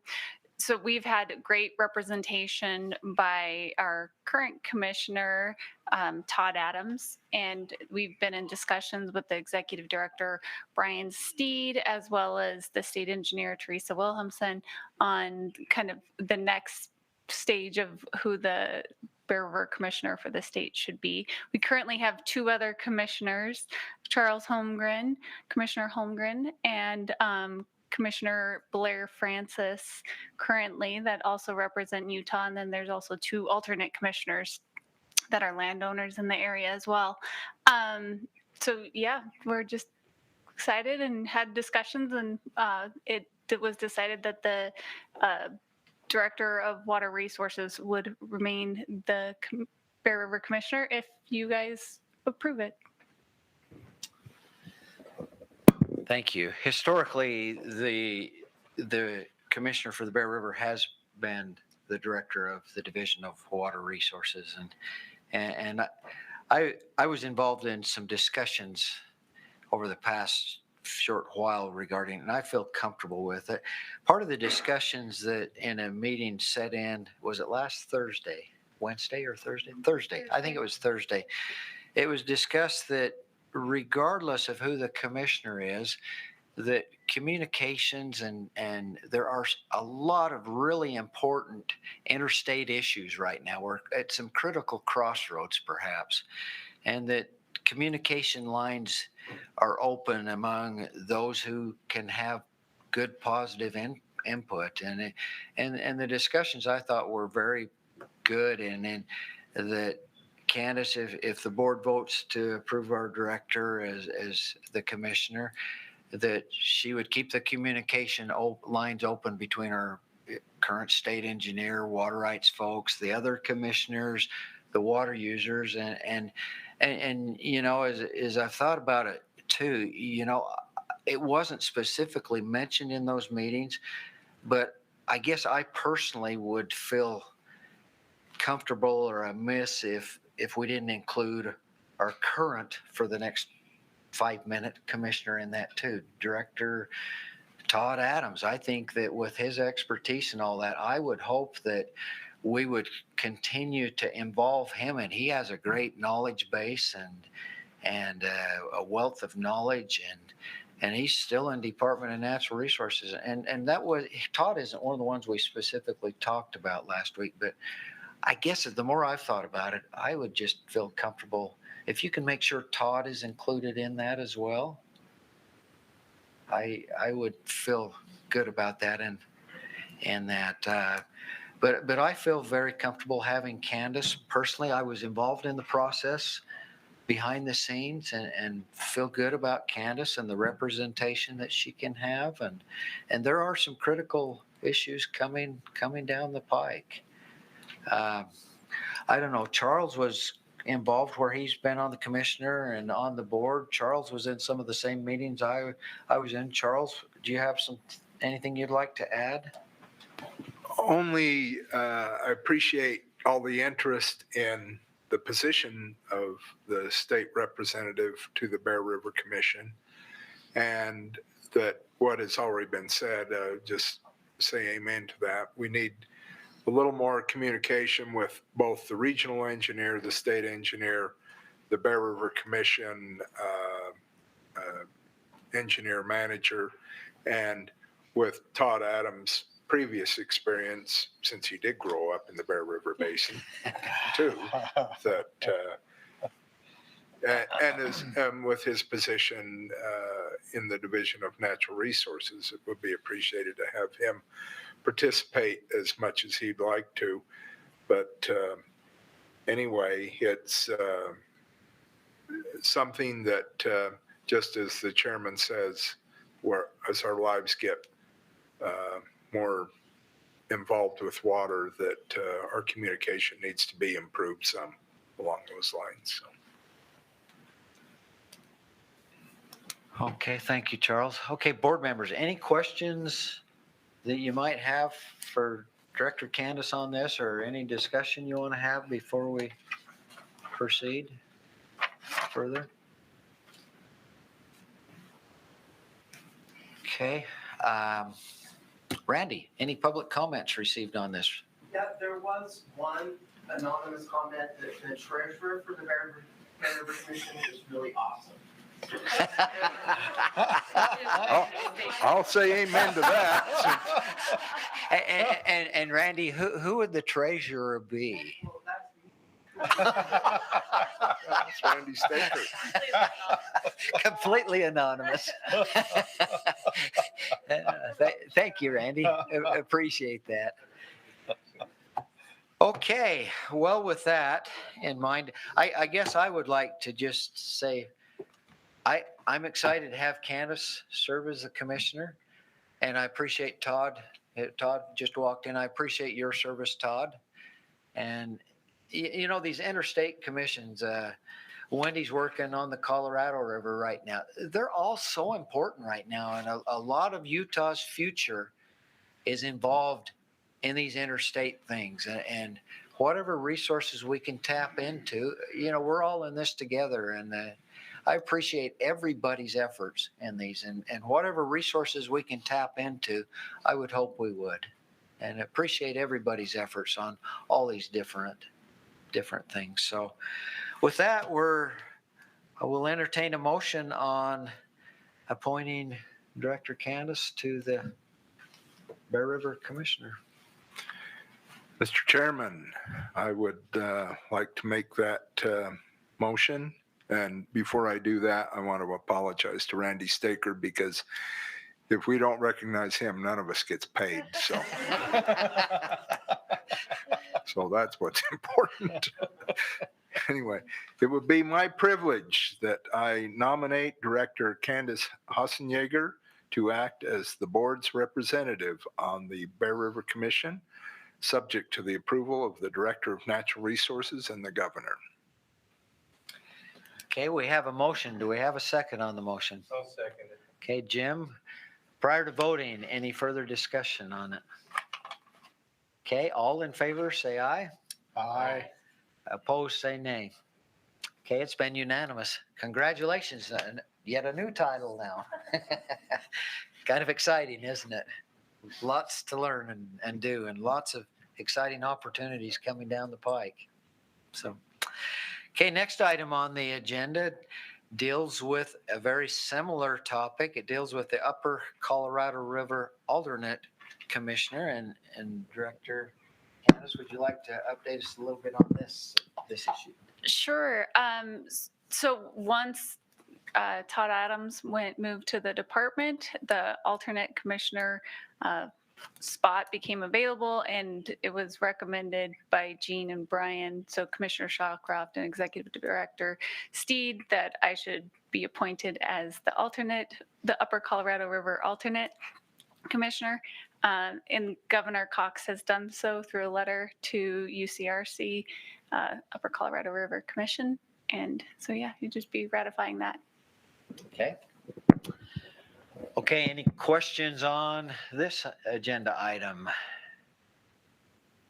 Hey, Randy Staker, any public comments received on this one? No. Okay, there were no public comments received. Okay, entertain a motion on that. This is Norman Johnson.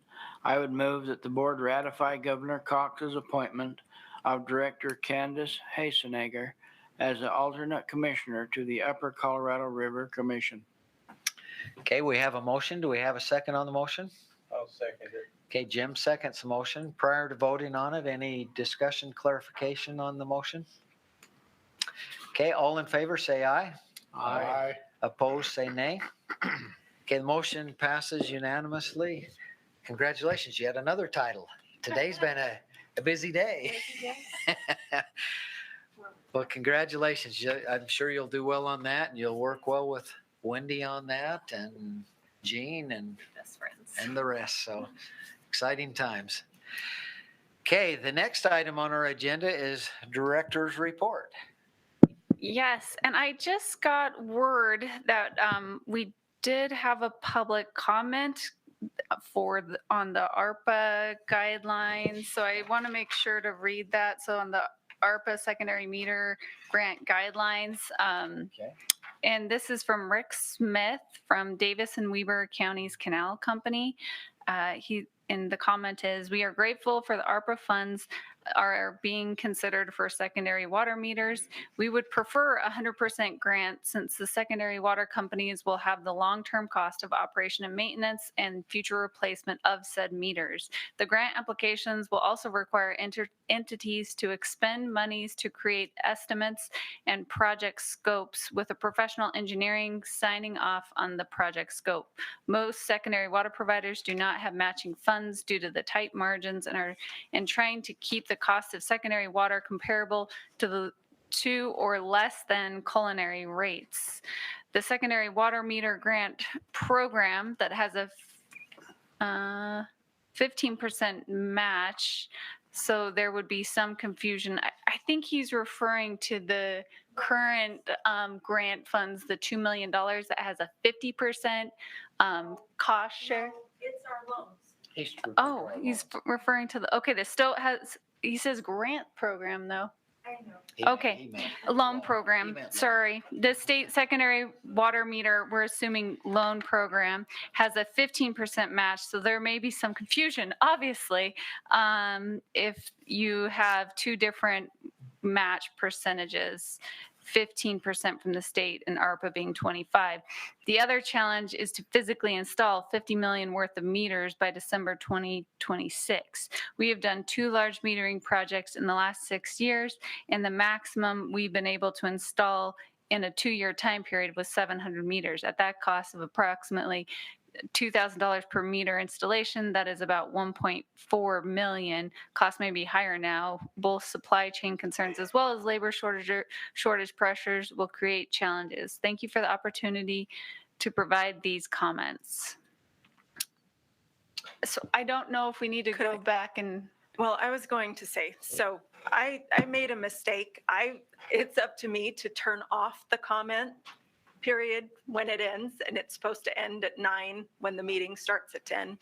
So Randy didn't. And the website says the comment period ends at a specific time. At 9. That was a late comment. So Randy didn't have these comments. That's why he said no comments. But there were actually 2. There's another one.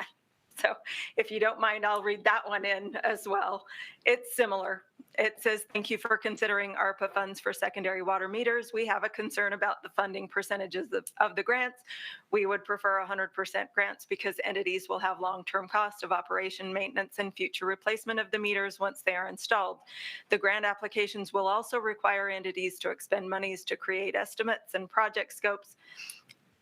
Looks very similar. I'm wondering if it's It is different. No, it is different. It would be difficult for most secondary water providers to come up with the matching funds. What you just read, I also read, but there was another one right after that. In order to come up with these matching funds, secondary water rates would have to be increased in some entities to the point where they are as much or more than culinary water rates. And he does also mention they may have had some conversations before the submittal. The state of Utah Secondary Water Meter Grant Program has a 15% match. We know that's the loans. And this would potentially cause some confusion between the two programs. Another challenge is to actually install $50 million in meters by the end of 2026. Actually, maybe he hit submit twice. It does look very similar. Sounds about the same. Who was that? It's slightly different, but Who was the second one? and it's hard for me to see exactly. Rick Smith was listed twice, so maybe it was a slight variation. And like I said, my bad for not turning off the comment period. So thank you. Now, in our briefing meeting, it was brought out that kind of when this was discussed in the committees and all that the 75-25 was, even though that was in the recommendations here, that was more of a committee legislative recommendation we discussed in the briefing meeting.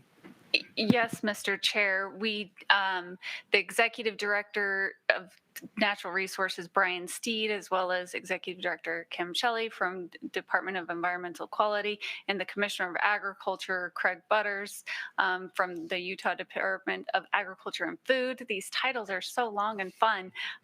They presented to the Executive Appropriations Committee, and that was their recommendation, and the committee accepted it. So those are more direction from the Executive Appropriations Committee to this board, and we incorporated those into the guidelines. And the 2026, just to clarify, is based on the ARPA rules. So that's not something that we as a state or board set. That's based on federal information.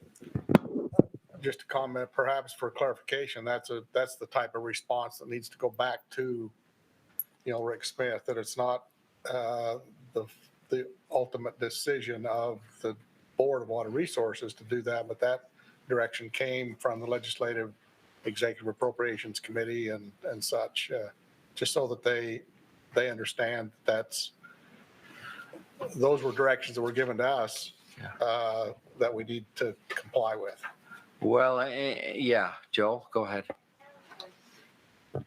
Thank you. Just wanted to add that was one of the things that was considered when they said 25% to come from the applicant. Should they be able to come to the board for a loan for that? Thanks to input from Shalane and some others, it was decided that would be helpful to them. So for those like Rick Smith and other potential interested applicants, it's good for them to know that they can apply for a loan for that 25%. If that 25% is handled at an 85-15 split, the applicant's out-of-pocket share would end up being about 3.75%, which hopefully is manageable for a project like that. The rest of that the 25% could be financed over a period of years and hopefully make that doable for them. And it also seems to me like we've had more than one discussion today on guidelines. These are guidelines too, for us to and we discussed that these were initial guidelines, that we would go with them initially and see if we need to tweak them as we go. Now, whether we want to tweak a 75-25 when the Executive Committee on Appropriation says this is what you ought to do, that's just something we'll have to address when the time comes, if it comes, to reevaluate. But I don't know, board members, in my mind, we already had these discussions. These comments were received after the close of the comment period, but I think they're still worth listening to. If somebody was here and are with us today, we would listen to their comments as well. So in my mind, it's very similar. So I don't think we just say, no, you're too late, we're not going to listen to those, because we would listen to anybody's comments here today as well. But in my mind, we've already had our discussions on this. We've already had our vote. Board members, do you want to open this back up or? Okay, so we'll just note that we did get those comments and that, go from there, I guess. Is it the direction of the chair and the board that we should respond to Rick with the clarifying items that we talked about? So, okay, sure. Great. Sounds good. Thank you for the direction.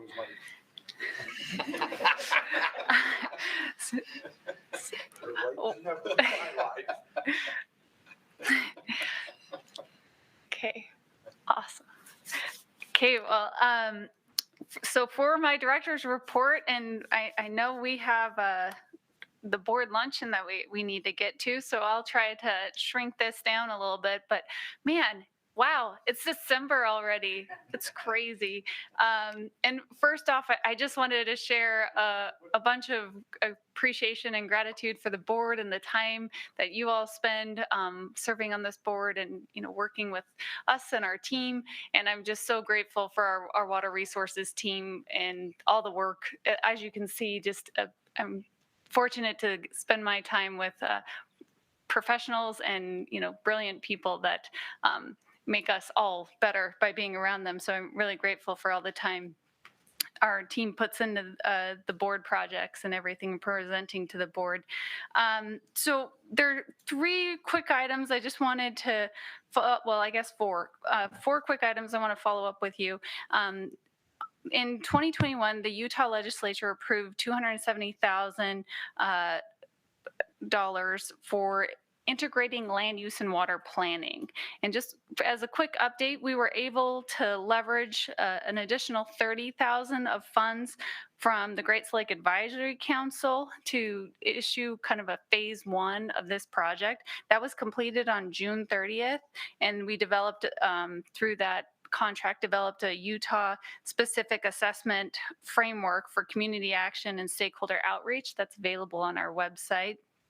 And then just most recently, we were able to contract with the Babbitt Center to complete a phase 2 of integrating land use and water planning. And the phase 2 work will include the development of workshop curriculum, stakeholder workshops, and technical assistance through 2023. So really trying to focus on, we've developed this information, we'll develop a little bit more curriculum for these workshops and really pull those communities together to integrate land use and water planning. So that thinking about city council, the water suppliers, water planners, and all of land use planners, all those people in the same room to really work through these issues.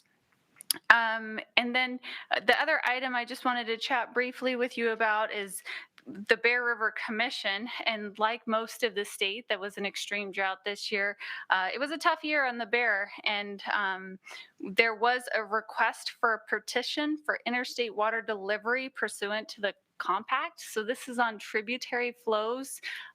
So this is something that we will be working over the next several months, as indicated by Chairman Ipsen, that we will be communicating a lot on this over the next several months regarding initially in January, we'll hold some informal commission meetings with the water users to explain the compact and understand the water rights.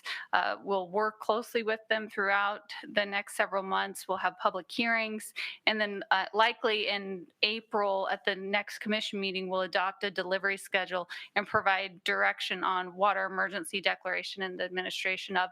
That's one of the things that became apparent with this request, is that there wasn't really a good protocol set up to make this type of a request. So we'll be working closely with the commission to develop that, and the engineering manager as well. So Charles, anything else on that you think would be relevant to the board? Charles, our other commissioner on the Bear River? No, not at this time. I think we just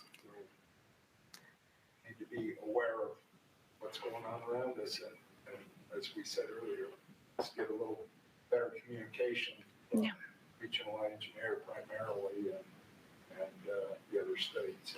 Yeah, and one of the ways that we are, after that meeting that we had last week, that we are working to improve communications is we're going to hold monthly meetings with the Utah commissioners, and I haven't invited them to that yet because was waiting for this board meeting, to be honest. And then also with the state engineer and the regional engineer, as well as some key staff. And as long as Todd's boss is okay with him doing it, I just don't want to, tell Todd's what to do. I'm not his boss. So as long as his boss is okay with him attending those meetings, he's welcome to attend, and I'll make sure he's invited. And then on the Colorado River, as Chairman Ibsen mentioned, we've had a lot of issues regarding Interstate Stream. So just want to give you a quick report. There are 7 basin state meetings that have been held over the last 6 months to discuss the renegotiation of the interim guidelines. Those have really, while that has been the topic where they've been working toward, we've been really focused on how to improve the current Colorado River system simulation model and some of the modeling efforts that need to be done to improve that model as a tool. So April 1st is kind of the deadline for that to improve that model, and then really moving into a sensitivity analysis after April 1st. Another element is the drought response operations that have been occurring. So with Lake Powell hitting record lows and critical elevations, we're really trying to protect this 35-25, which is kind of the buffer between the minimum power pool, which is at 3490. So this is a buffer that we're trying to protect at Lake Powell at a higher elevation. There's already been one emergency release. Reclamation has elected to take emergency action to release an extra 181,000 acre feet from the upper Colorado River storage project reservoirs. And these releases have been ongoing since the summer and will conclude this month.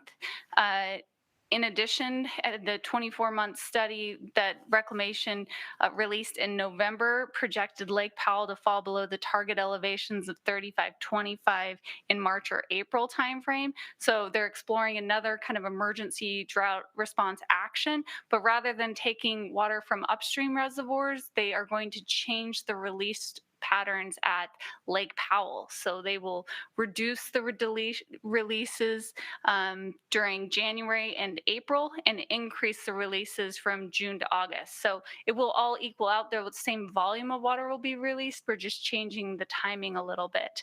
And that is proposed at this point, and we should know more in the coming weeks if that becomes the official process.